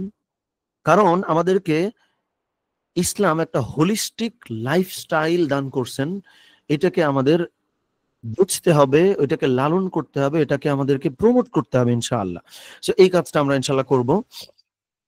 সো এইটা আমরা এই পয়েন্ট এখানে বললাম। সো এরপরে দেখেন 2 নম্বর ব্যাপারটা হচ্ছে যে আমরা একটা নতুন সংস্কৃতিতে বা প্রবাস জীবনে আমরা হালাল হারাম এই ব্যাপারটা আসলে পার্থক্য করব কেমনে। সো এখানে দেখেন আমরা প্রথম যেটা বলেছি, আমরা প্রথম আলোচনা একটু লম্বা করেছি, এটা একটু ছোট হবে আস্তে আস্তে, যেহেতু প্রথমে মূল ব্যাপারগুলো আমরা তুলে এনেছি। আস্তে আস্তে আমরা এখন গুরুত্বপূর্ণ পয়েন্ট বলে বলে আমরা এগিয়ে যাব ইনশাআল্লাহ। ওকে, সো এই ক্ষেত্রে আমাদেরকে মনে রাখা লাগবে যে আমরা তাইলে হালাল হারাম এই পার্থক্যটা কিভাবে বুঝবো। প্রথমত আমরা অনেকে মনে করি হলো যে অ্যাডাপ্টেশন মানেই কম্প্রোমাইজ, এটা কিন্তু ভুল চিন্তা। আবার বুঝেন, প্রথমত অ্যাডাপ্টেশন মানেই কিন্তু কম্প্রোমাইজ না, এই জায়গাটা কিন্তু ভুল। সো আমরা অ্যাডাপ্টেশন করব, আমরা ইন্টিগ্রেশন করব, কিন্তু আমরা যদি ওই যে অ্যাসিমিলেশন করি তাহলে ওইটা না কম্প্রোমাইজ হয়ে যাবে। সো ওইটা আমরা করব না। এবার আসেন রাসূলুল্লাহ সাল্লাল্লাহু আলাইহি ওয়াসাল্লাম এই ব্যাপারগুলো কিভাবে ম্যানেজ করতেন। যেমন দেখেন মদিনা সনদ তো খুব বিখ্যাত ব্যাপার। এই মদিনা সনদে আপনি মুসলিম, ইহুদি, খ্রিস্টান প্রত্যেকটা ব্যাপারে কিন্তু ডিটেইল বর্ণনা ছিল। সো এইখানে যেহেতু একটা মানে লিডিং এর একটা ব্যাপার আছে যে রাসূল সাল্লাল্লাহু আলাইহি ওয়াসাল্লাম লিড করতেন, সেই ক্ষেত্রে এটা তিনি করতে পেরেছেন। অনেক ক্ষেত্রে এটা তো আমরা পারবো না, তাহলে সেই ক্ষেত্রে আমরা কি করব আসেন। এই ব্যাপারগুলো আমরা বলেছি, এই যে অ্যাডাপ্টেশনের এই ব্যাপারগুলোতে চলে আসবে এই ব্যাপারটা, যে অ্যাডাপ্টেশন আসলে জিনিসটা কি। এটার মানে হলো এটা একটা নতুন সমাজের ভালো দিকগুলো গ্রহণ করা, তাদের সিস্টেমের সাথে কাজ করা, তাদের ভাষা শেখা, তাদের প্রফেশনাল মানে এটিকেট ফলো করা। কিন্তু এর মানে এই নয় যে আপনার মানে নিজের যে মূল বিশ্বাস আর মূল্যবোধ সেটা আপনি ত্যাগ করবেন। যেমন কানাডিয়ান পাংচুয়ালিটি অ্যাডাপ্ট করতে পারেন, এটা ইসলামিক মানে যে এথিক বা এটিকেট এটার সঙ্গে মেলে, কিন্তু কানাডিয়ান ড্রিঙ্কিং কালচার এটা আপনার অ্যাডাপ্ট করার দরকার নাই তো। যেটা এই যে জাফর রাদিয়াল্লাহু তাআলার কথা বলেছি বা রাসূলুল্লাহ সাল্লাল্লাহু আলাইহি ওয়াসাল্লামের কথা বললাম, ইভেন সালমান ফার্সি রাদিয়াল্লাহু তাআলা যখন এসেছেন, আমরা কিন্তু অনেক কিছু আমাদের এই কন্টেন্ট থেকেও বলছি। যে এখানে আমি শুরুতে যেটা দেখাইলাম এখান থেকে আমরা অনেকগুলো বিষয় বলছি। সো যেমন সালমান রাদিয়াল্লাহু তাআলা আনহু, সালমান ফার্সি রাদিয়াল্লাহু তাআলা আনহু, তিনি যখন পারস্য থেকে আসছেন, তো তিনি রাসূল সাল্লাল্লাহু আলাইহি ওয়াসাল্লামকে খুঁজছেন, পাচ্ছেন না। তিনি ওই মক্কা মদিনার এই ভাষাগুলো তিনি জানেন না, প্রথমে ভুল উচ্চারণ করতেন। সো আস্তে আস্তে কিন্তু ওই জায়গাগুলোর ভাষা তিনি আসলে শিখেছেন। সো এই ব্যাপারগুলো ইব্রাহিম আলাইহিস সালামের ক্ষেত্রেও সত্য। যেমন দেখেন আমি একটা ব্যাপার বলি এই পয়েন্টের সঙ্গে মিলিয়ে। আচ্ছা, একটু সময় দেন আমাকে, আমরা পুরো ব্যাপারগুলো নিয়ে আসছি। আসলে অনেক বেশি লম্বা করাটাও টাফ, আবার আমরা আজকে সেশনটা করব এটাই বলেছি। সো দেখি আমরা কতটুকু আগাতে পারি ইনশাআল্লাহ। আচ্ছা, এখানে দেখেন। আচ্ছা, এই যে আচ্ছা ইব্রাহিম আলাইহিস সালাম যখন হচ্ছে মানে তিনি তো নমরুদ কর্তৃক নির্যাতিত হয়েছেন। তারপরে হচ্ছে যে তার পিতা মূর্তি পূজা করছেন, সেখানে তার একটা দ্বন্দ্ব তৈরি হয়েছে। তো সব মিলে তিনি হারান নামক একটা জায়গায় তিনি চলে গেছিলেন। সো হারানে যখন সমস্যা দেখা দিল, তখন ইব্রাহিম আলাইহিস সালাম তার পরিবার নিয়ে মিশরে চলে আসছিলেন। সো মিশরে যাওয়ার পরে তখন তো ফেরাউনের এক নায়কতন্ত্র চলে। ফেরাউন বলতে বাই দ্য ওয়ে একটা ফেরাউন কিন্তু না, মানে ফারাও কিন্তু ওই শাসকের যে ধারাবাহিকতা পুরোটাই আসলে ফেরাউনের মানে শাসন বা একনায়কতন্ত্র ওটা। সো ওখানে ইব্রাহিম আলাইহিস সালাম যেটা করেছেন আপনি খেয়াল করেন, তিনি জানতেন মিশরের ফেরাউন অত্যাচারী, তাই তিনি সারা আলাইহিস সালামকে বোন হিসেবে পরিচয় দিতে বলেন যাতে কোনো বিপদ না হয়। ফিরআউনের দরবারে গেলে তিনি বিনয়ী ও সম্মানজনক ব্যবহার করেন। সকল চাপ ও প্রলোভন সত্ত্বেও তিনি তার ধর্মীয় বিশ্বাসে অটুট থাকেন। কঠিন পরিস্থিতিতেও ধৈর্য হারান নেই, আল্লাহর উপর ভরসা করেছেন। মানে হলো ইব্রাহিম আলাইহিস সালাম, এই যে দেখেন পুরো ব্যাপারগুলো যদি আমরা তাকাই, যে নানান রকম প্রতিকূল পরিবেশে তিনি পড়েছেন, পড়ার পরে তিনি কৌশল অবলম্বন করেছেন, সততার সঙ্গে থেকে ধর্মের পথে থেকে কোনো কিছু তিনি কম্প্রোমাইজও করেন নাই। আবার ওই যে কমন ব্যাপারগুলো অ্যাডপ্ট করেছেন, সেই ব্যাপারগুলাই কিন্তু আমরা একটু আগে ওখানে বললাম যে আচ্ছা আমরা আবার যাই ওখানে, যে আমরা ভালো জিনিসগুলো আমরা অ্যাডপ্ট করব, কিন্তু মন্দ জিনিসগুলো সেটা আমরা গ্রহণ করব না। সেটাই এইভাবেই কিন্তু আমরা গ্লোবাল সিটিজেন হব। আবার আমাদের যেই একটা ব্যক্তিত্ব, আমাদের যেটা স্বাতন্ত্র্য, ওই ব্যাপারগুলো, আমাদের যে রুট, ওইটাও কিন্তু আমরা ধরে রাখতে পারবো। এবং মজার ব্যাপারটা হচ্ছে, এটা করলে কি হয় জানেন? যেমন আমরা যদি খুব কমন একটা এক্সাম্পল দেখি, খুবই কমন একটা এক্সাম্পল, যে আমাদের বন্ধুদের মধ্যে আমরা, সে ফর এক্সাম্পল আপনার 5টা বন্ধু আছে বা 5জন ভাই বা বোন, আপনার একটা সার্কেল আছে। সো এর মধ্যে যেই ভাই বা বন্ধু সব জায়গায় হ্যাঁ বলে, মানে সব জায়গায় সে হ্যাঁ হ্যাঁ হ্যাঁ, তারে আপাত দৃষ্টিতে হয়তো সবাই মজা করে তার সাথে গল্প করতেছে, মজা পাচ্ছে, অগোচরে গোপনে মানুষ কিন্তু তারে বলতেছে, আরে ওর কি কোনো ব্যক্তিত্ব আছে নাকি, ও তো সব জায়গায় আছে, ও যেই গাছে যায় ওখানে রং রং ধারণ করে। সো এইটা বাদ দিয়ে আপনি যখন আপনার রুট ধরে রেখে মানুষের সঙ্গে মিশবেন, তখন আপনার প্রাথমিকভাবে হয়তো মনে হইতে পারে যে আমি লেফট আউট লাগতেছে, ইনসিকিউর, আমি আলাদা আছি। সত্যিকার ওই মানুষগুলো আপনারা কিন্তু রেসপেক্ট করবে। সাহাবীদের সঙ্গে তো ভাই এই জিনিসগুলো হইছে, নবীদের সঙ্গে তো এক্সাক্ট এই জিনিসগুলাই ঘটছে। তো এই ব্যাপারগুলো আমরা অ্যাডাপ্ট করবো ইনশাআল্লাহ। সো আসেন আমরা আরো আগে ইনশাআল্লাহ, যে আমরা এই রেখাটা কি করে টানবো হালাল হারাম বা এই ব্যাপারগুলোর জন্য। আমরা এখানে একটা করেছি, পুরো এই হাইলাইট, এই অংশটা আমি বলে ফেলি, তাহলে আমরা এই পার্থক্যটা তৈরি করার ব্যাপারগুলো ইনশাআল্লাহ বুঝতে পারবো।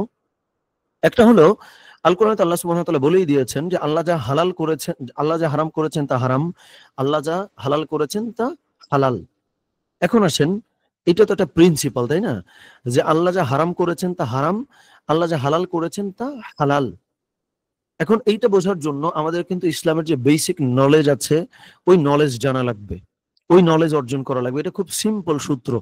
যে এখন এই প্রশ্ন আসতে পারে, ভাই কেমনে বুঝবো কোনটা হালাল বা কোনটা হারাম? ফান্ডামেন্টাল জিনিসগুলো আমাদের নিজেদেরকে পড়া লাগবে, ওই জ্ঞান অর্জন করাটা আমাদের একটা কাজ আজকের এই সেশনের মধ্যে, যে হালাল হারাম কোনটা না কোনটা এটা শিখবো। এখন আসেন, আপনি যদি একটা অন্য পরিবেশে থাকেন, ওইখানে ডিরেক্ট হালাল হারাম আপনার সন্তান বা অন্যান্য যারা আছে তাদেরকে এইভাবে বললে তারা কিন্তু বুঝবে না। সো কিভাবে বলবেন সেটাও আমাদের আস্তে আস্তে আসবে আজকেই। সো প্রথমত আমরা এই ফাউন্ডেশনটা, প্রথমত আমরা এটা নিয়ে পড়াশোনা করব। এই প্রিন্সিপাল দিয়ে আপনি ডিসিশন নিতে পারেন। সব আচ্ছা, হারাম জিনিসে কোনো কম্প্রোমাইজ না, হালাল জিনিসে পূর্ণ স্বাধীনতা। আর যেইগুলো নিয়ে কনফিউশন, সেগুলো নিয়ে ফাসআলু আহলা যিকরি, যারা জানে তাদের সাথে আমরা আলোচনা করবো ইনশাআল্লাহ। খুবই সিম্পল, আমরা একটা এক্সাম্পলও দিয়েছি, দেখেন। যেমন অফিস পার্টিতে যাওয়া হারাম না, আবার বুঝেন, অফিস পার্টিতে যাওয়া হারাম না, কিন্তু সেখানে অ্যালকোহল খাওয়া হারাম। তাহলে সমাধান কি? সমাধান হলো, আপনি যান, সফট ড্রিঙ্কস নেন, আপনি যে কোনো একটা কোল্ড ড্রিঙ্কস নিলেন, কথার কথা স্প্রাইট বা কিছু একটা, মানে হালাল কিছু একটা নিলেন। আপনি নেটওয়ার্কিং করেন, কলিগদের সাথে ভালো সম্পর্ক রাখেন, কিন্তু আপনার যে বাউন্ডারি সেটাও আপনি মেনটেন করবেন। দেখবেন আপনাকে কেউ ফোর্স করবে না। এটাই আমি এতক্ষণ আসলে বলতেছিলাম, যে কেউ আমাদেরকে ফোর্স করবে না, বরং রেসপেক্ট করবে, যে ওর ব্যক্তিত্ব আছে, ওর পার্সোনালিটি আছে, ও স্রোতে হারায় যায় না। সো দ্যাট, মানে দ্যাটস দ্য স্ট্র্যাটেজি, যে আমরা একটা সোশ্যাল গ্যাদারিং, এটা কিন্তু কখনোই হারাম না। অফিস পার্টি, এটাও কিন্তু কখনো হারাম না। বা আমরা একটা গেট টুগেদার করব, সেটাও কিন্তু কখনো হারাম না। ওইখানে নানান রকম এলিমেন্ট হইতে পারে যেটা হারাম, আমি এলিমেন্ট থেকে দূরে থাকবো, কিন্তু পার্টিতেও যাব। তাইলে কি হইলো, আপনি সোশ্যালাইজ করলেন, আপনি মানুষের সাথে মিশলেন, কিন্তু যখন আপনার ব্যক্তিত্বটা প্রদর্শন করলেন, আপনি একটা দাওয়াতও প্রচার করলেন, রেসপেক্টও পাইলেন, রেসপেক্টও দিলেন, ব্যক্তিত্বও থাকলো। ওই যে ব্যাপারটা আমি আবার বলি, গ্লোবাল সিটিজেন হইলেন, কিন্তু আপনি আবার একজন প্রাউড মুসলিম হইলেন। এই মানে দাওয়াতটা আপনি প্রচারও করতে পারলেন। এইটা আমরা করবো। দেখেন এইখানে বলা আছে যে মিক্সড এনভায়রনমেন্ট, এইখানে কাজ করা কিন্তু কখনোই হারাম না, কিন্তু ইনঅ্যাপ্রোপ্রিয়েট বিহেভিয়ার, মানে যেটা অ্যাপ্রোপ্রিয়েট সেটা আপনি করবেন, কিন্তু যেটা অ্যাপ্রোপ্রিয়েট না এটা করাটা কিন্তু আবার হারাম। এই জায়গাগুলো আমরা মেনটেন করে চলবো ইনশাআল্লাহ। এখানে একটা খুব গুরুত্বপূর্ণ ব্যাপার হলো কনফিডেন্স, যেটা আমি শুরুতে বোধহয় বললাম, যে আপনি যদি আপনার যে বাউন্ডারি, খুবই ইম্পর্টেন্ট এই জিনিসটা, আপনার যে বাউন্ডারি, এই বাউন্ডারির ক্ষেত্রে আপনি যদি কনফিডেন্ট না হন, খুবই গুরুত্বপূর্ণ, খুবই গুরুত্বপূর্ণ, যে আপনার যে বাউন্ডারি, এই বাউন্ডারিতে আপনি যদি কনফিডেন্ট না থাকেন, তাহলে কিন্তু মানুষ আপনার রেসপেক্ট করবে না। কিন্তু আপনি যদি কনফিডেন্ট হন আপনার বাউন্ডারি সম্পর্কে, তাহলে মানুষ আসলেই রেসপেক্ট করবে। এটা খুবই গুরুত্বপূর্ণ। যে আমি, যেমন দেখেন আমাদের 2000 কত বোধহয় 19, না 19 সালে, না মনে হয়, আমি সালটা ভুলে গেছি, আমাদের সাংবাদিকতা বিভাগে আমি ছিলাম, আমাদের একজন বড় ভাই নেহাল নাম, হানজালা নাম, মানে আমরা নেহাল ভাই বলেই ভাইকে চিনি। আচ্ছা, আমি আবারও আফওয়ান, আমার একটু ঠান্ডার কারণে মাঝে মধ্যে একটু অসুবিধা হচ্ছে। আমাদের কি হয়েছিল, আমি সালটা ভুলে গেছি, এটা বোধহয় ইন্ডিয়াতে বোধহয় কোন একটা পত্রিকায় নিউজ হয়েছিল, বা বাংলাদেশের ডেইলি স্টারে বোধহয় নিউজ হয়েছিল, যে আমরা লুঙ্গি মাহফিল করছিলাম। মানে ওটা নামই আমরা দিছিলাম লুঙ্গি মাহফিল। সেটা কি, ঢাকা ইউনিভার্সিটিতে আমরা ক্লাস করতে যাব, লুঙ্গি পরে হচ্ছে ঢোকাটা অনেকে মনে করতো এটা অসৌজন্যমূলক ব্যাপার বা এটা অভদ্রতা, বা লুঙ্গি পরে হচ্ছে যে আমাদের যে সেন্ট্রাল লাইব্রেরি ওইখানে হচ্ছে ঢোকাটা টাফ, মানে এটা মানায় না। সো এইটার উদ্যোগটা আমাদের নেহাল ভাই নিছিলেন। সো লুঙ্গি মফেল এরকম হচ্ছে নাম ছিল। সো ওই দিন আমরা সবাই হচ্ছে লুঙ্গি পরে হচ্ছে ক্লাসে গেছিলাম, লুঙ্গি পরে লাইব্রেরি বা নানান রকম জায়গায় এটা খুব সেলিব্রেট করা হয়েছিল, আমরা খুব আনন্দ করছিলাম। সো দেখেন, এই ব্যাপারটা সবাই অ্যাপ্রিসিয়েট করলো। অন দ্য আদার হ্যান্ড, আবার এই লুঙ্গি পরে যাওয়ার জন্য কেউ কেউ কিন্তু একটু মানে হ্যারাসমেন্টের শিকার হয়েছে অনেক ক্ষেত্রে। সো পার্থক্যটা কি? পার্থক্যটা হলো, যেদিন আমরা লুঙ্গি মহফিল করছি বা মাহফিল করছি, ওই দিন আমরা কনফিডেন্ট যে আমরা মানে কালচারাল এই ব্যাপারটা চেঞ্জ করতে চাই। আমরা হাসছি, আমরা ঘুরতেছি, আমরা ছবি তুলতেছি বা নানান রকম জিনিসপত্র, তখন সবাই এটা রেসপেক্ট করছে। সো যখন আপনি একটা ভিড়ের মধ্যে গিয়ে ব্যতিক্রম কিছু করতেছেন, তখন আপনার চোখে মুখে যদি আত্মবিশ্বাস না থাকে, খুবই গুরুত্বপূর্ণ এই ব্যাপারটা, চোখে মুখে যদি আত্মবিশ্বাস না থাকে তাইলে কিন্তু কেউ আপনার রেসপেক্ট করবে না। তখন আপনি ইনসিকিউর মনে হবে আপনার দেখা। যারা ভদ্র তারা তো নিঃসন্দেহে আপনাকে ছোট করবে না, কিন্তু যারা ভদ্র না তারা হয়তো একটু ছোট ভাবে আপনার দিকে তাকাবে। কিন্তু যেই মুহূর্তে আপনি কনফিডেন্ট যে আরে আমি আমার পরিচয় নিয়ে কনফিডেন্ট আছি, তখন তারা রেসপেক্ট করবে। সো রেসপেক্ট করার ব্যাপারটা আপনি কি করতেছেন সেইটার উপরে না, বরং আপনি যা করতেছেন সেইটা নিয়ে আত্মবিশ্বাস আপনার আছে নাকি নাই, এটা এনশিওর করবে যে মানুষ আপনার রেসপেক্ট করবে নাকি করবে না। সো আমার মনে হয় এই ব্যাপারটা পরিষ্কার, যে আমি এমন একটা পরিবেশে গিয়ে নামাজ আদায় করব, বা আমি এমন একটা পরিবেশে গেছি যে ক্ষেত্রে সবাই হারাম কাজে লিপ্ত, আমি হারাম কাজে লিপ্ত হব না। এই লিপ্ত না হওয়াটা তখনই আপনাকে সম্মানিত করবে যখন এই লিপ্ত না হয়ে আপনি প্রাউড, এই লিপ্ত না হওয়া নিয়ে আপনি আত্মবিশ্বাসী। কিন্তু তখনই তারা ছোট করবে যখন আপনি লিপ্ত হইতেছেন না, আবার মানে চুপ হয়ে আছেন, মাথা নিচু করে আছেন, মানে ঘেমে গেছেন, বা হচ্ছে আপনার দেখে মনে হচ্ছে যে আরে কই এসে পড়লাম, আরে কি করতেছে ওরা, অথবা হচ্ছে যে আমি কিছুই করতে পারতেছি না, এই ধরনের চিন্তা ভাই খুব খারাপ চিন্তা, যেটা আপনার আত্মবিশ্বাস নাই এটা বোঝায়। সো এটা যখনই নাই, তখন তো খুবই স্বাভাবিক যে আপনার কেউ রেসপেক্ট করবে না। সো এই জায়গাটা আমরা অ্যাচিভ করবো ইনশাআল্লাহ। এবং দেখেন আর একটা খুব গুরুত্বপূর্ণ ফর্মুলা, যে রাসূলুল্লাহ সাল্লাল্লাহু আলাইহি ওয়াসাল্লাম জানিয়েছেন, যেই ব্যাপারটা নিয়ে আমাদের অন্তরে সংশয় তৈরি হয় ওই ব্যাপারটা ছেড়ে দিবেন। সো যেই ব্যাপারটা নিয়ে আপনার মধ্যে সংশয় আছে, এটার ক্ষেত্রে সূত্র দুইটা।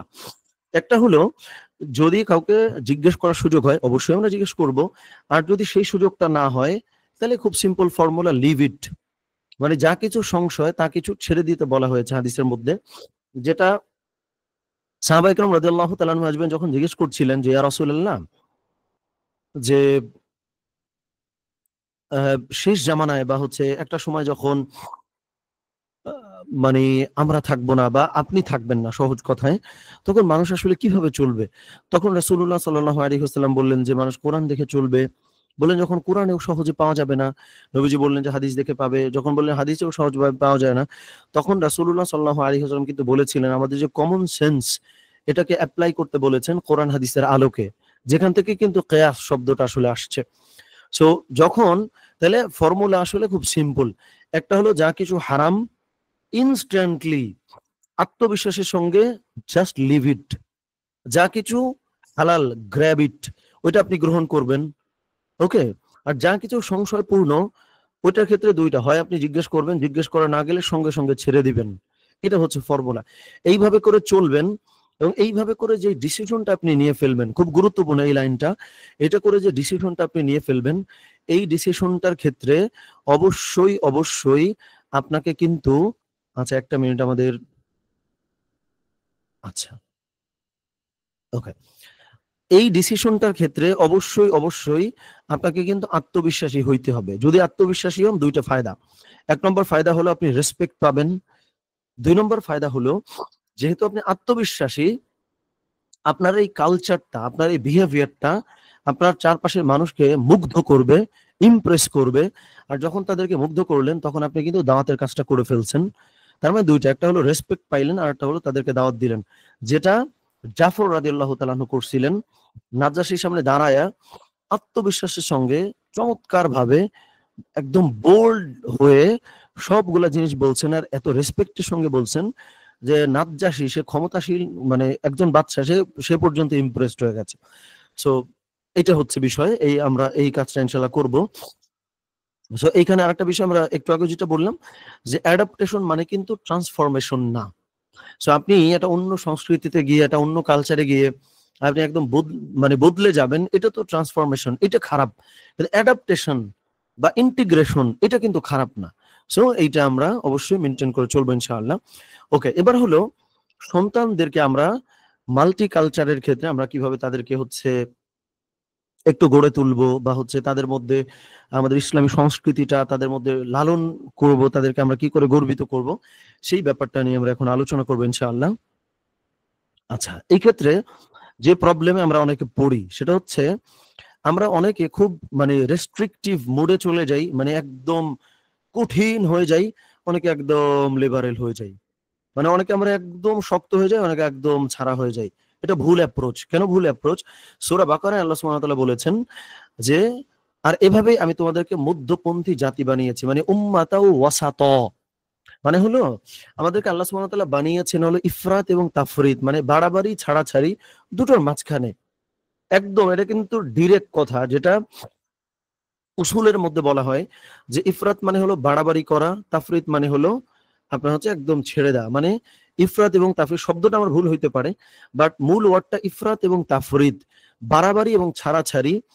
উম্মতে মুহাম্মাদিকে আল্লাহ সুবহানাহু ওয়া তাআলা মধ্যপন্থী বানিয়েছে। তার মানে আপনি একদম লিবারেল হয়ে যাইতে পারবেন না, আবার একদম রেস্ট্রিকটিভ মুডেও চলে যেতে পারবেন না, কঠোর হইতে পারবেন না। তাহলে কি করতে হবে?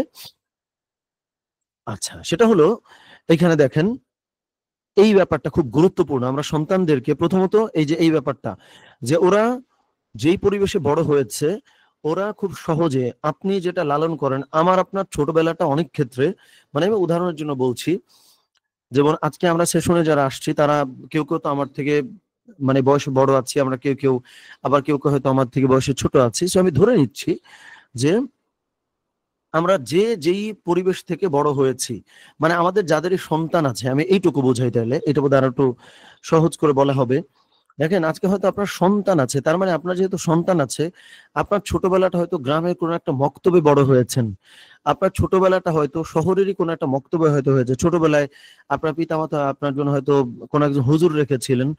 তা আপনার ছোটবেলায় যেইভাবে আপনার আপব্রিঙ্গিং হয়েছে অন্য পরিবেশে, বা বর্তমানে ইন্টারনেটের জামানায় আপনার সন্তান তো ভাই ওই পরিবেশে বড় হয় নাই, বা ভাই বা বোন আমরা যারাই আছি না কেন, তা আপনি কেন রেগে যাবেন? এই রেগে যাওয়াটা তো জুলুম। কেন জুলুম আমি বলি, দেখেন, আপনার পিতামাতা ছোটবেলায় আপনার যে পরিবেশ দিতে পারছে, আপনি আপনার সন্তানকে সেম পরিবেশ দিতে পারছেন? পারেন নাই তো। তাহলে আপনি রেগে যাচ্ছেন কেন? তার মানে ওরা একটু উল্টাপাল্টা হবে, এইটাই স্বাভাবিক। যদি উল্টাপাল্টা না হয়, সেইটাই বরং অস্বাভাবিক। মানে আপনি আপনার সন্তানকে যেটা চান ওইটা ওরা আছে, এইটাই তো অস্বাভাবিক ঘটনা। আর ওইটা ওরা নাই, ওরা একটু উল্টাপাল্টা হইতে চায়, ওরা একটু সঠিকভাবে চলতে চায় না, এইটাই বরং নরমাল, এইটাই বরং স্বাভাবিক। সো ওদেরকে আস্তে আস্তেই তো আপনার পথে আনতে হবে, তাই না? সো এই জায়গাটা দেখেন, ওদেরকে মোটিভেট করা, এই জিনিসগুলো ওদের মধ্যে পুশ করা। এটা বলা না, আরে তুমি হচ্ছে তোমার হচ্ছে পরিচয় হলো তুমি বাংলাদেশী, তোমার পরিচয় হচ্ছে মুসলিম, কিভাবে তুমি কানাডিয়ান এই কালচার নিচ্ছ, বা কিভাবে ইউরোপিয়ান এটা তুমি গ্রহণ করতেছো, খবরদার বাবা এটা করবা না। এই অ্যাপ্রোচটাই তো খারাপ অ্যাপ্রোচ, এই অ্যাপ্রোচ তো খারাপ। অ্যাপ্রোচটা কি হওয়া উচিত দেখেন, ওরা সুপার পাওয়ার করেন যে বাবা তুমি একাধারে বাঙালি, তুমি একাধারে মুসলিম, তুমি একাধারে কানাডিয়ান। আজকে তোমার একজন কানাডিয়ান ফ্রেন্ড, ও তো জাস্ট কানাডিয়ান। তোমার একজন বাংলাদেশি ভাই, ও তো জাস্ট বাংলাদেশি। তোমাকে আল্লাহ সুবহানাহু ওয়া তাআলা বাংলাদেশি করেছেন, মুসলিম করেছেন, কানাডিয়ান করেছেন। এটা তো তোমার জন্য কোনো কন্ট্রাডিকশন তো নাই, বরং এইটা বরং তোমার জন্য সুপার পাওয়ার, যে তোমার আশপাশের সবাইকে আল্লাহ সুবহানাহু ওয়া তাআলা একটা কালচার দিয়েছেন। কাউরে বড় জোর 2টা কালচার দিছেন, তোমার 3টা কালচার দান করছেন।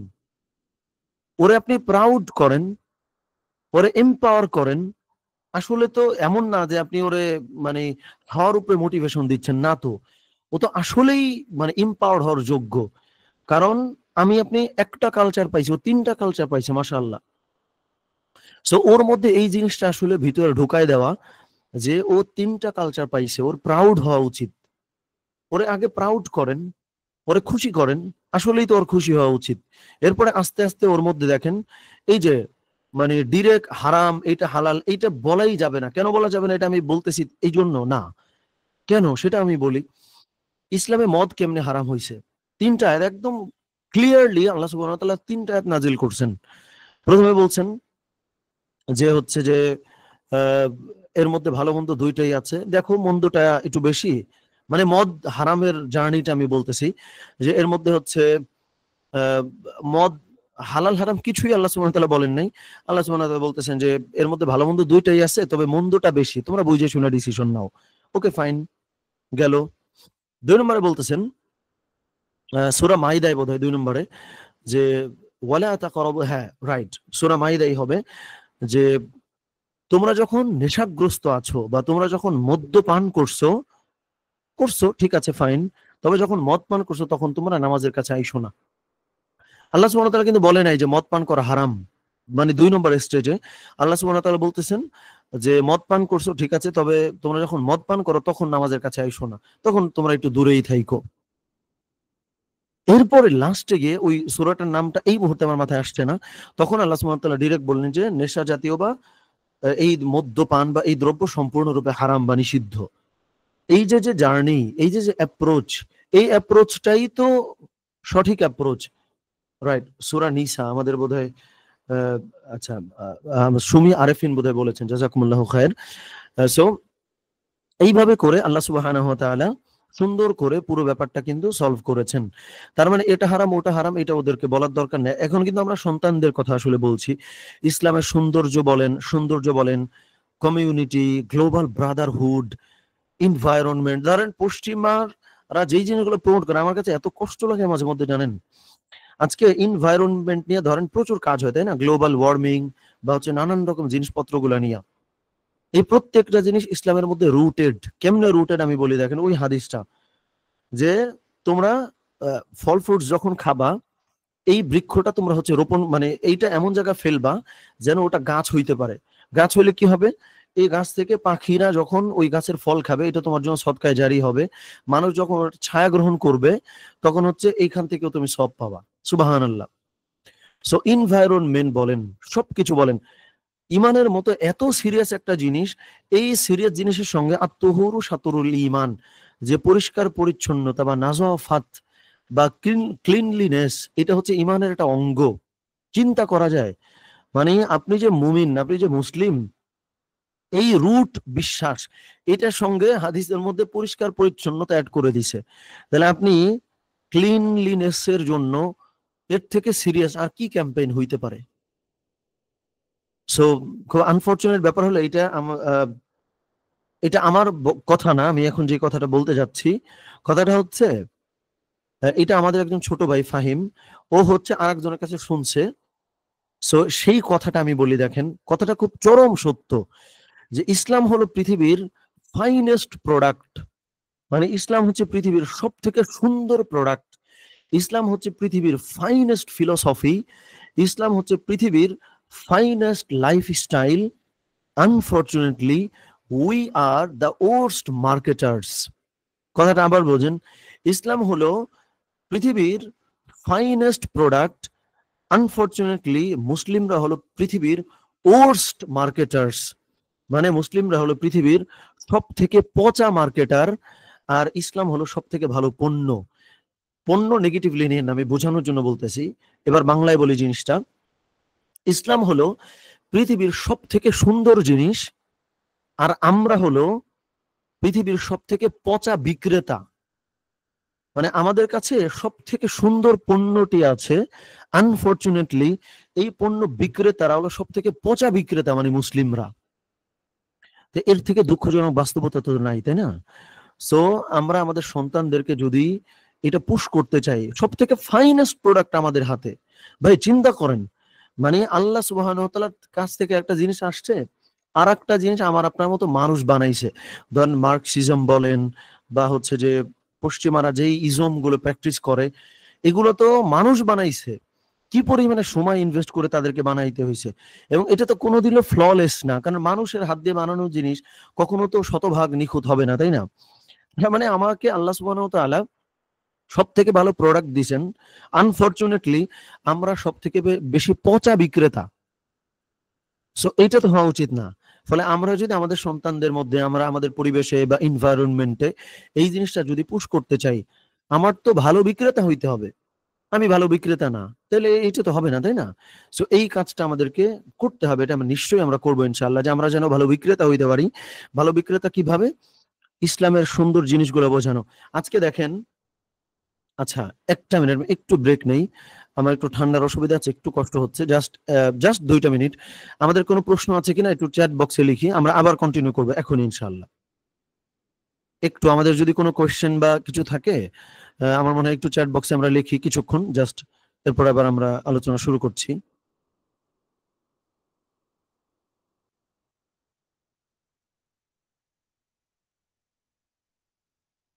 আচ্ছা, চ্যাট বক্সে একটু বোধহয় আমরা লিখতে হবে, জাস্ট 2-1 মিনিটের জন্য আমি একটু ব্রেক নিলাম।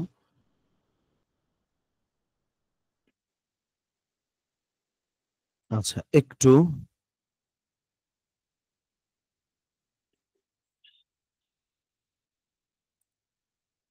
একটু আমি আচ্ছা,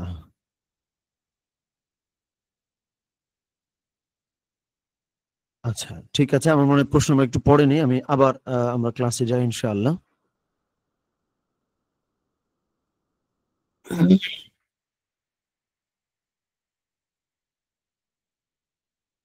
আচ্ছা, একটু,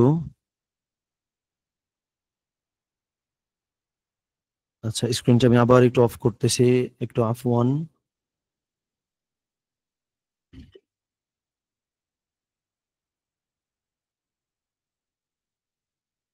আচ্ছা, ঠিক আছে, আমরা আবার হচ্ছে যাই।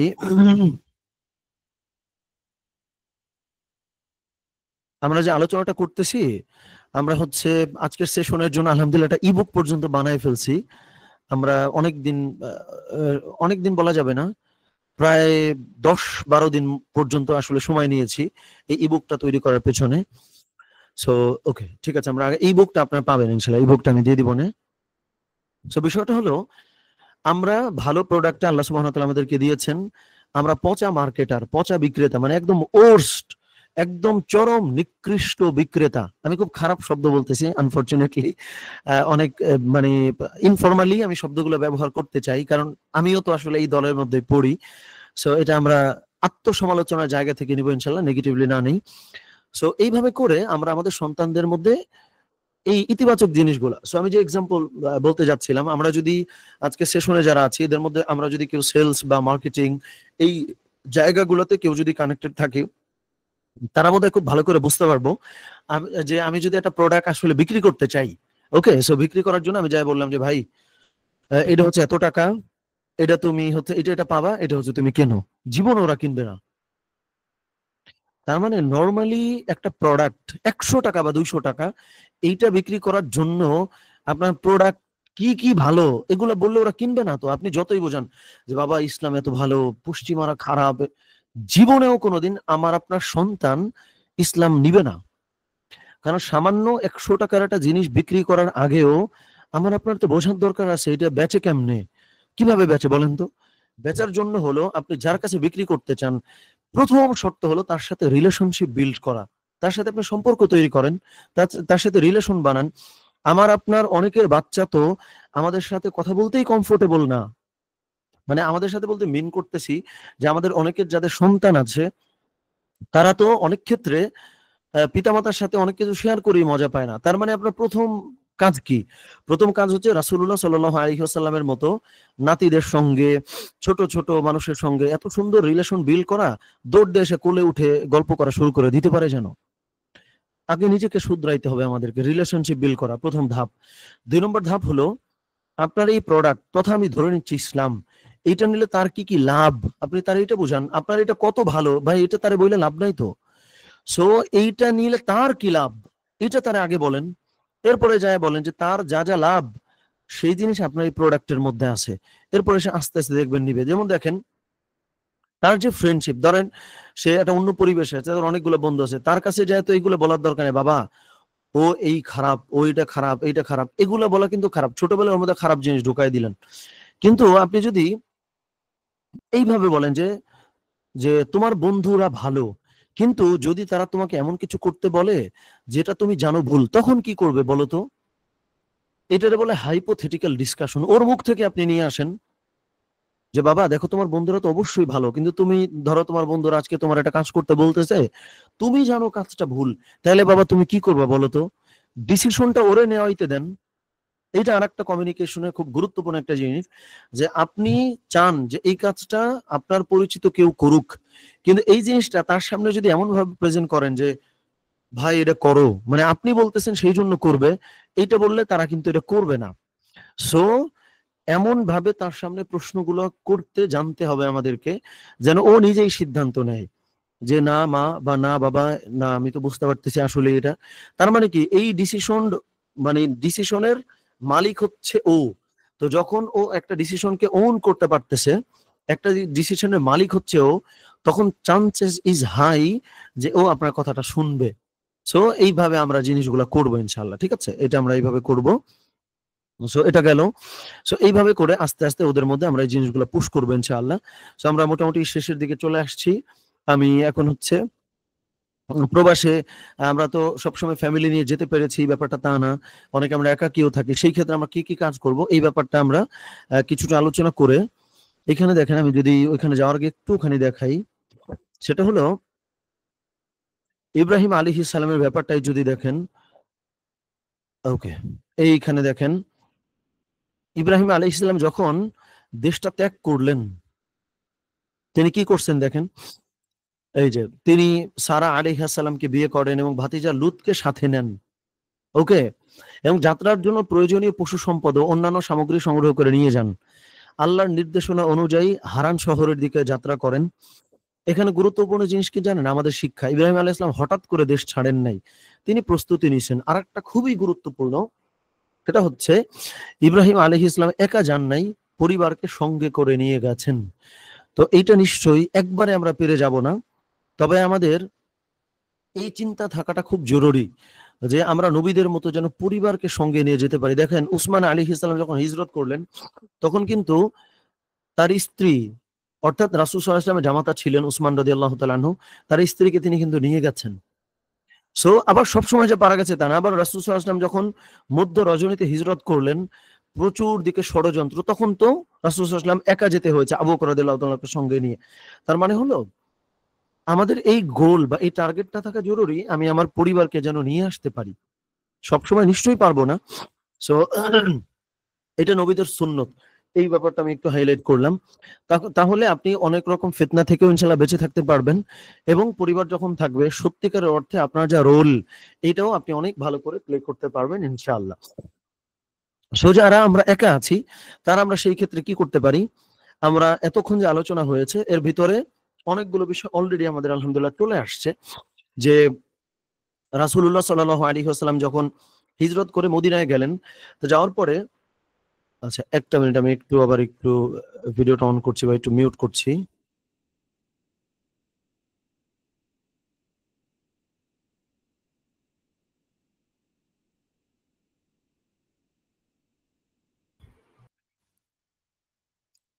আচ্ছা আলহামদুলিল্লাহ। সো রাসূলুল্লাহ সাল্লাল্লাহু আলাইহি ওয়াসাল্লাম যখন গেছেন, যাওয়ার পরে তিনি মদিনার মানুষজন তাকে অভ্যর্থনা জানিয়েছেন। রাসূল সাল্লাল্লাহু আলাইহি ওয়াসাল্লাম সর্বপ্রথম গিয়ে ইবাদতের জায়গা খুঁজেছেন। তিনি গিয়েই প্রথমে হচ্ছে সাহাবীদেরকে নিয়ে বসছেন যে আমরা একত্র হইতে পারি কিভাবে। দেখেন জুম্মার নামাজ কিভাবে আসছে, জুম্মার নামাজ কিন্তু এইভাবেই আসছে। মানে জুম্মার নামাজ কিন্তু মক্কায় থেকে আসে নাই, মানে আমরা যে জুম্মার নামাজ আদায় করি এটা কিন্তু মদিনায় যাওয়ার পরে এসছে। তো রাসূলুল্লাহ সাল্লাল্লাহু আলাইহি ওয়াসাল্লাম যখন গেছেন, তখন এই ধরনের ফিকির করেছেন যে আমরা কমিউনিটি কি করে বিল্ড করতে পারি, একত্র কিভাবে হইতে পারি, ইবাদত কোথায় করতে পারি। দেখেন মসজিদ তৈরি হইছে, মসজিদ তৈরি হওয়ার পর জামাতের ব্যবস্থাপনা হয়েছে। তার মানে হলো আমরা যারা একাকী থাকি তারা একটা কমিউনিটিতে এঙ্গেজ হবার চেষ্টা করব, একটা কমিউনিটি তৈরি করবার চেষ্টা করব। এটা খুবই গুরুত্বপূর্ণ। এইটা যদি করি তাহলে সুন্নত পালিত হয়ে যাবে এবং পাশাপাশি আমরা প্রবাস জীবনে থেকে এই যে এতক্ষণ যে ডিসকাশন গুলো আমরা করেছি এই ব্যাপারগুলো আরো এফিশিয়েন্টলি আমরা করতে পারবো যদি আমি একাকী কাজগুলো না করি। আবার কোনো কোনো ক্ষেত্রে আমাকে একাকী করতে হবে, সেই ক্ষেত্রে আমরা উদাহরণ দেশে থাকলে অনেক ক্ষেত্রে হয় কি যে আমি এই ইবাদতগুলো অনেক ক্ষেত্রে ফোর্সড, যে আমি হয়তো জুম্মার নামাজ সবাই যাচ্ছে তাই আমাকে হয়তো যেতে হচ্ছে, রমাদানে সবাই রোজা করছে তাই আমাকে হয়তো রোজা করতে হচ্ছে। এটা খুব গুরুত্বপূর্ণ একটা বিষয় আমি তুলে আনতে চাই। কিন্তু আপনি যখন অন্য জায়গায় আছেন, অন্য পরিবেশে আছেন, তখন আসলেই কোনো কিছু কিন্তু ফোর্সড না। যখনই এটা ফোর্সড না তখন খেয়াল করে দেখেন আমরা বাংলাদেশে থেকে একটা ইবাদত করে ওই ইবাদতের যে কোয়ালিটি, আপনার ইবাদতের কোয়ালিটি কিন্তু বেড়ে যাবে। খেয়াল করেন, কারণ আমরা অনেক ক্ষেত্রে হয়তো ফোর্সড, আমরা সাংস্কৃতিক ভাবেই হয়তো ওটা করি। আপনি যখন অন্য একটা জায়গায় আছেন, একাকী আছেন, কেউ নাই, আস্তে আস্তে হয়তো সবকিছু তৈরি হচ্ছে, খেয়াল করে দেখেন এটা অনেকটা এতেকাফের মতো, আল্লাহর সাথে গভীর সম্পর্ক তৈরি করবার একটা মোক্ষম সুযোগ। সো আমাদের মুশকিলটা হলো আমাদের চশমাটা অনেক ক্ষেত্রে আমরা ভুল পড়ি। মানে অনেক ক্ষেত্রে যেইটা যেইভাবে দেখা দরকার এইভাবে হয়তো অনেক অনেক ক্ষেত্রে আমরা দেখি না। একটু গভীরভাবে চিন্তা করে দেখেন, আসলেই যখন আমি প্রবাসে একাকী আছি সত্যিকারের অর্থে আল্লাহর সাথে আমার যে রিলেশনশিপ এটা অনেক সুন্দর করা সম্ভব। খেয়াল করেন আমরা তো অনেক ক্ষেত্রে বাংলাদেশে মানে বাই নেচার অনেক কিছু হয়তো করি না, ফোর্সড বা সাংস্কৃতিক ভাবে হয়তো কাজটা করতেছি। কিন্তু আপনি যখন প্রবাসে আছেন তখন আপনি ইবাদত করলে একদম মন থেকে করতেছেন, ইবাদতের কোয়ালিটি আসছে, আপনি জিকির আজগার করতে পারছেন। এই জিনিসগুলো আমরা করবো। এবং একটু আগে যেটা বলবো সেটা আমাদের এখানে অলরেডি হাইলাইট করাও আছে যে প্রবাসে মুসলিম কমিউনিটি খুঁজতে হবে এবং কমিউনিটি গুলো খুঁজে আমরা যেই বিষয়গুলো বললাম এই বিষয়গুলো আমরা এইভাবে করবার চেষ্টা করবো ইনশাআল্লাহ। সো আমরা শেষের দিকে আলহামদুলিল্লাহ চলে আসছি। তারপরে আরো বেশ কিছু বিষয় আছে, আমরা এই বুকটা আপনাদের সঙ্গে শেয়ার করবো যেটা আমরা তৈরি করেছি। সো এটা করে করে আমার মনে হয় যে আরো বেশ কিছু বিষয় আমরা ইনশাল্লাহ এখান থেকে নিতে পারবো। এটা যেহেতু আমি আপনাদের সঙ্গে শেয়ার করবো, এটা আরো পলিশ করছি আমরা একটু গুছিয়ে, এটা আই হোপ আজকের মধ্যে দিয়ে দিতে পারবো ইনশাল্লাহ, যেহেতু আমরা গ্রুপে অলরেডি কানেক্টেড আছি। সো আমি একটু যদি সাম আপ করে ফেলি যে আমরা দিন এবং দুনিয়া ব্যালেন্স করবার ক্ষেত্রে আমরা আমাদের কিছু মাইন্ডসেট গত চেঞ্জ আমরা আনবো, যে আমরা ইন্টিগ্রেশন এবং অ্যাসিমিলেশন এই জায়গাগুলো খুব ক্লিয়ারলি যেন বুঝতে পারি সেটা আমরা করব। আমরা গ্লোবাল সিটিজেন হব কিন্তু প্রাউড মুসলিম হব, যেন বাউন্ডারিটা তৈরি করতে পারি। আমরা নিজেদেরকে একটা যে কালচারটা আমরা বুঝি না ওই কালচার, একটু সাম আপ করছি, একটু মনোযোগ দিই আমরা ইনশাআল্লাহ। যেই কালচারটারে তার মধ্যে আমরা নাই, ওই কালচারে যখন আমরা ঢুকছি তখন আমরা নিজেদেরকে এক্সটার্নাল মনে করব না, নিজেদেরকে রিফিউজি মনে করব না, নিজেদেরকে কন্ট্রিবিউটার মনে করব। এবং এটা যে জাস্ট আপনি মনে করতেছেন ব্যাপারটা তা না, প্র্যাকটিক্যালিও তো আপনি কন্ট্রিবিউটার, যে অলরেডি আপনি একটা দেশের সিটিজেন, এই দেশ থেকে দেশান্তর হয়ে অন্য একটা জায়গায় আপনি তাদের তাদের লাইফে ভ্যালুয়েট করতেছেন, এই কারণে তারা আপনার পে করছে। তার মানে জেনুইন কথা বা জেনুইনলি আপনি একজন কন্ট্রিবিউটার, আপনি তো এক্সটার্নাল না, আপনি তো রিফিউজি না। সো এইভাবে জিনিসগুলো আমরা ইনশাল্লাহ দেখবো। তারপর আরো বেশ কিছু বিষয় আমরা দেখলাম যে আমাদের অন্য যে কোনো কাজ থেকে আমরা আগায় আছি কেন, কারণ আমাদের কি কি আছে, গ্লোবাল মাইন্ডসেট আছে, মাল্টিকালচারাল এক্সপিরিয়েন্স আছে, এথিক্যাল ভ্যালুজ আছে। এই জিনিসগুলো দিয়ে আমরা এমন একটা পার্সোনাল ব্র্যান্ড তৈরি করতে পারবো, যেই ব্র্যান্ডটা তৈরি করার জন্য আর একটা গুরুত্বপূর্ণ উপাদান আমরা কি বলেছিলাম, আমাদেরকে কনফিডেন্ট হইতে হবে। কনফিডেন্ট যদি না হয় তাহলে কি মুশকিল, তাইলে হচ্ছে যে আমি যখন একটা ভিড়ের মধ্যে এমন কাজ করব যে কাজটা অন্য কেউ করছে না এবং আমার কনফিডেন্সও নাই, তখন আমরা কিন্তু রেসপেক্টটা পাবো না। কিন্তু ওই ভিড়ের মধ্যে থেকে এত এমন কাজ করতেছি যেটা আমি অনেক ক্ষেত্রে বলি আনোখা। মানে আনোখা শব্দটা কিন্তু আমরা অনেকে হয়তো বুঝতেছি কিনা জানি না। আনোখা মানে হলো সবাই যেটা করতেছে না এরকম ইউনিক জিনিসপত্র, এগুলো আনোখা বলা হয়, অস্বাভাবিক বা ইউনিক। সো এই ইউনিক কাজটা করার ক্ষেত্রে যখন আমার আত্মবিশ্বাস নাই তখন এটা কিন্তু ভাই এটা এটা একটা ড্যামেজ হবে আপনার জন্য। কিন্তু যখন আপনি আত্মবিশ্বাসের সঙ্গে সেম কাজটা করবেন তখন প্রথমত তাদের মধ্যে আপনি একটা দাওয়াত প্রচার করলেন, ২ নম্বরে আপনি আবার রেসপেক্টও পাচ্ছেন ইনশাআল্লাহ। এইভাবে আমরা জিনিসগুলা করব। এবং হচ্ছে যে আমরা এই জিনিসটা করব, দেখেন এই যে এই ব্যাপারটা যে আপনি একটা এমন এক উম্মাহের অংশ যারা ইতিহাসের সবচেয়ে বেশি অবদান রেখেছে গ্লোবাল সিভিলাইজেশনে। যে রাসূলুল্লাহ সাল্লাল্লাহু আলাইহি ওয়াসাল্লাম একজন মানুষ মাত্র 23 বছরে একটা সিভিলাইজেশন বা একটা সভ্যতার গোড়াপত্তন করেছেন। সুবহানাল্লাহ। এবং প্রত্যেক নবী রাসূল এই সভ্যতা কিন্তু ধারণ করে করে এসছেন। তার মানে হলো আপনার এইভাবে চিন্তা করারই দরকার নাই আপনি এক্সটার্নাল কেউ আপনি লেফট আউট ফিল করবেন। নো। এবং এটা এমনও না যে আমি আপনারে বলতেছি চিন্তা করতে, না, প্র্যাকটিক্যালি তো আপনি এমন একটা সিভিলাইজেশনের অংশ যেটা পৃথিবীর সব থেকে বড় সিভিলাইজেশন, এমন একটা উম্মাহের আমি আপনি অংশ। সো ওই জায়গাটা আমাদের ভিতরে রাখা, লালন করা, আত্মবিশ্বাস রাখা। তারপরে আমরা কি বললাম, হালাল হারাম পার্থক্য করার ক্ষেত্রে আমরা যে ফর্মুলাটা মেনটেন করে চলবো, যেটা হারাম এগুলো নিয়ে আমরা স্টাডি করব, সেটা ডিরেক্ট বাদ দিব। এটা সম্বন্ধে ইমাম গাজ্জালী রাহিমাহুল্লাহ তাআলা 70টা কবিরা গুনাহ, এটা একটা বই আছে বেবি, খুব ছোট একটা বই। সো আরো নানান ভাবেই তো এগুলো এখন বের করা যায়। সো হারামগুলো থেকে এড়িয়ে চলবো, হালালগুলা আমরা একদম সাদরে গ্রহণ করব। কনফিউশনের ক্ষেত্রে কি করব, কারো কাছে শেয়ার করব, যদি সেটা না পাই সেই ক্ষেত্রে অবশ্যই আমরা ওটাকে বাদ দিব, যেহেতু কনফিউশন গুলো ত্যাগ করাটাই বাঞ্ছনীয়। এবং হচ্ছে আমরা ইন্টিগ্রেশন, আচ্ছা, এবং আরেকটা আমরা অ্যাডাপ্টেশনের কথা বললাম। অ্যাডাপ্টেশনের ক্ষেত্রে আমরা কি করব, ট্রান্সফরমেশন করব না, মানে আমরা একদম বদলায় যাব না, আমরা অ্যাডাপ্টেশন করব। যে কানাডিয়ানরা যদি আসলেই পাংচুয়ালিটি ওদের ভেতরে থাকে, যে ওরা একদম টাইম মতো কাজ করে, ওইটা আমরা গ্রহণ করব। কিন্তু ওরা যে ড্রিঙ্ক করে ওই কালচারটা আমরা বাদ দিব। তাহলে বাউন্ডারিও তৈরি হলো, আবার আপনি কমিউনিটির সাথে মিশতেও পারলেন। এবং হচ্ছে আমরা এইভাবে বললাম যে আপনি আচ্ছা সোশ্যালাইজ করবেন, সেটা আমরা বলেছি আলহামদুলিল্লাহ।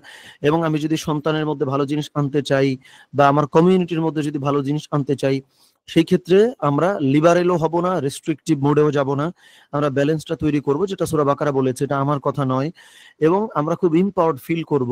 এবং এটা আমি জাস্ট মোটিভেশন দিচ্ছি আপনি নিচ্ছেন ব্যাপারটা তা না, সত্যিকার অর্থেই তো আমরা ইম্পাওয়ার্ড, কারণ আমরা মুসলিম, আমরা বাংলাদেশি, একটা অন্য কালচার পেয়েছি, মানে আমি তিনটা জিনিস আমার মধ্যে আছে, তার মানে আমি ইম্পাওয়ার্ড। মানে ব্যাপারটা এরকম না যে ইম্পাওয়ার্ড আমার ফিল করার দরকার আছে, আমি তো আসলেই ইম্পাওয়ার্ড। সো এই সুপার পাওয়ারটা আমাদের কমিউনিটির মধ্যে নিয়ে আসা, আমাদের সন্তান সন্ততির মধ্যে নিয়ে আসা, এই পার্সপেক্টিভ থেকে তাকে চিন্তা করাইতে পারা। এবং হচ্ছে যে ওই যে আমরা হচ্ছি পৃথিবীর ওর্স্ট মার্কেটার্স, মানে পৃথিবীর সব থেকে পচা বিক্রেতা বা সব থেকে খারাপ বিক্রেতা, অথচ আমাদের হাতে পৃথিবীর সব থেকে ভালো পণ্য বা প্রোডাক্ট, সেটা হচ্ছে ইসলাম। সো ভালো প্রোডাক্টের জন্য ভালো বিক্রেতা হওয়ার চেষ্টা আমাদেরকে করতে হবে। সেটার জন্য কি কি ফর্মুলা বললাম, সন্তানের সঙ্গে বা আপনার যে কমিউনিটি আছে তাদের সঙ্গে রিলেশনশিপ বিল্ড করেন, জাফর রাদিয়াল্লাহু তাআলা আনহু যেটা করেছেন। তারপরে হলো তার প্রবলেম গুলো কিভাবে সলভ করা যায় সেই চেষ্টাটা করেন। তার কি লাভ আপনার এই রিলিজিয়নটা গ্রহণ করে, সেটা তারা বোঝান। তারপরে আপনার রিলিজিয়ন কত ভালো সেটা বলেন। সো এইভাবে করে আমরা, যেমন দেখেন জাফর রাদিয়াল্লাহু তাআলা আনহু নাজ্জাশীর সামনে বলতেছিল যে আমাদেরকে বলা হয়েছে আমরা যেন কারোর হক নষ্ট না করি, আমরা যেন মানুষকে সম্মান করি, আমরা এতিমের কোনো কিছু যেন নষ্ট না করে ফেলি। কি সুন্দর আপনি দেখেন জাফর রাদিয়াল্লাহু তাআলার স্পিচটা। আচ্ছা, এটা আমি একটু দেখাই দিই, এটাই শেষ আমাদের আজকের আলোচনা ইনশাআল্লাহ। এখানে আমরা মোটামুটি শেষ করছি। জাফর রাদিয়াল্লাহু তাআলার বক্তব্যটা আমি একটু শোনাই বলতে একটু দেখাই আর কি। আচ্ছা আচ্ছা, দেখেন এই বক্তব্যটা একটু আমরা মনোযোগ দিই, ঠিক আছে? যে নাজ্জাশী যখন জিজ্ঞেস করেছে, এটাই আমাদের আজকে মোটামুটি আমাদের সেশন ইনশাল্লাহ শেষ। আমাদের অলরেডি অনেক টাইম হয়ে গেছে। যদি কোনো প্রশ্ন থাকে আমরা নিব ইনশাল্লাহ, অসুবিধা নেই। চ্যাট বক্স ওপেন আছে, আমরা প্রশ্ন লিখতে পারি বা একটু পরে লিখে আমরা বক্তব্যটা একটু মনোযোগ দিয়ে শুনি। ওকে, আচ্ছা, আর একটা জিনিস বলি বক্তব্য বলার আগে। আমরা যারা আমাদের তো আসলে কয়েকটা গ্রুপ হয়ে গেছে। আমাদের যে মেইন গ্রুপটা প্রফেটিক প্রোডাক্টিভিটি সার্কেল বা পিপিসি, এই গ্রুপে আমরা আজকে যারা অন্য গ্রুপে ছিলাম তারা প্রয়োজন জয়েন করব। এটা আর টু সিম্পলিফাই করে বলি, আমরা যারাই যেই লিংক যেখানে পেয়েছি যেখান থেকে জয়েন করছি, ব্যাপারটা এরকম হবে না ইনশাআল্লাহ যে আজকের পর থেকে আমি আর আপনাদেরকে চিনবো না, আজকের পর থেকে আপনাদের আর কোনো প্রশ্ন আমি শুনবো না, এরকম হবে না ইনশাআল্লাহ। সো আমরা নেক্সট, আমাদের তো উইকলি প্রতি রবিবারে বাংলাদেশ সময়ের, আজকে রাতে হয়তো সেটা নাও হইতে পারে যেহেতু সকালবেলা হইলো একটা সেশন, প্রতি রবিবার বাংলাদেশ সময় রাত 9টায় আমরা হচ্ছে সেশন করি, যেখানে হচ্ছে আমরা কোরআন থেকে একটা রুকু ধরে ইনডেপথ মানে বিশ্লেষণ করি এবং কখনো কখনো সিরাত নিয়ে আলোচনা করি, যেটা আমরা সামনে আরো আলোচনা করবো, যেটা এখনো করা হয়নি। সো ওটাতেও আপনারা চাইলে অন্যরা জয়েন করতে, ওটার জন্য কিন্তু কোনো পে করতে হয় না, বাই দা ওয়ে, এটা আমি বলে দেই। ওইটা আমাদের মানে একটা কমিউনিটি আছে, আমরা রেগুলারলি হচ্ছে কোরআন চর্চা করি, সিরাত নিয়ে আলোচনা করি, যে রাসূল সাল্লাল্লাহু আলাইহি ওয়াসাল্লাম তার প্রবলেম গুলো কি করে সলভ করতেন, এইটা নিয়ে আমাদের গ্রুপ আছে, ওখানে আপনারা ইনশাআল্লাহ জয়েন করবেন। ওইটাও ফ্রি, মানে ওখানেও মানে কোনো পেইড বা কোনো ব্যাপার স্যাপার নাই আসলে। ওকে, আমি একটু জাফর রাদিয়াল্লাহু তাআলা আনহু বক্তব্যটা একটু বলে এটা আমরা মোটামুটি শেষ করব। তাইলে যেটা দিয়ে আমরা শেষ করতে চাই, ইসলাম আমাদের জন্য বেস্ট প্রোডাক্ট, কিন্তু আমরা ওর্স্ট মার্কেটার্স, যার ফলে এত ভালো প্রোডাক্ট আমাদের হাতে আসার পরেও, এত ভালো লাইফস্টাইল আসার পরেও আমরা ভালো মার্কেটার না হওয়ার ফলে মানুষের কাছে এটা পৌঁছায় দিতে পারি নাই। সো আসেন জাফর রাদিয়াল্লাহু তাআলা কিভাবে বক্তব্য দিয়েছিলেন আমি বক্তব্যটা একটু শোনাই।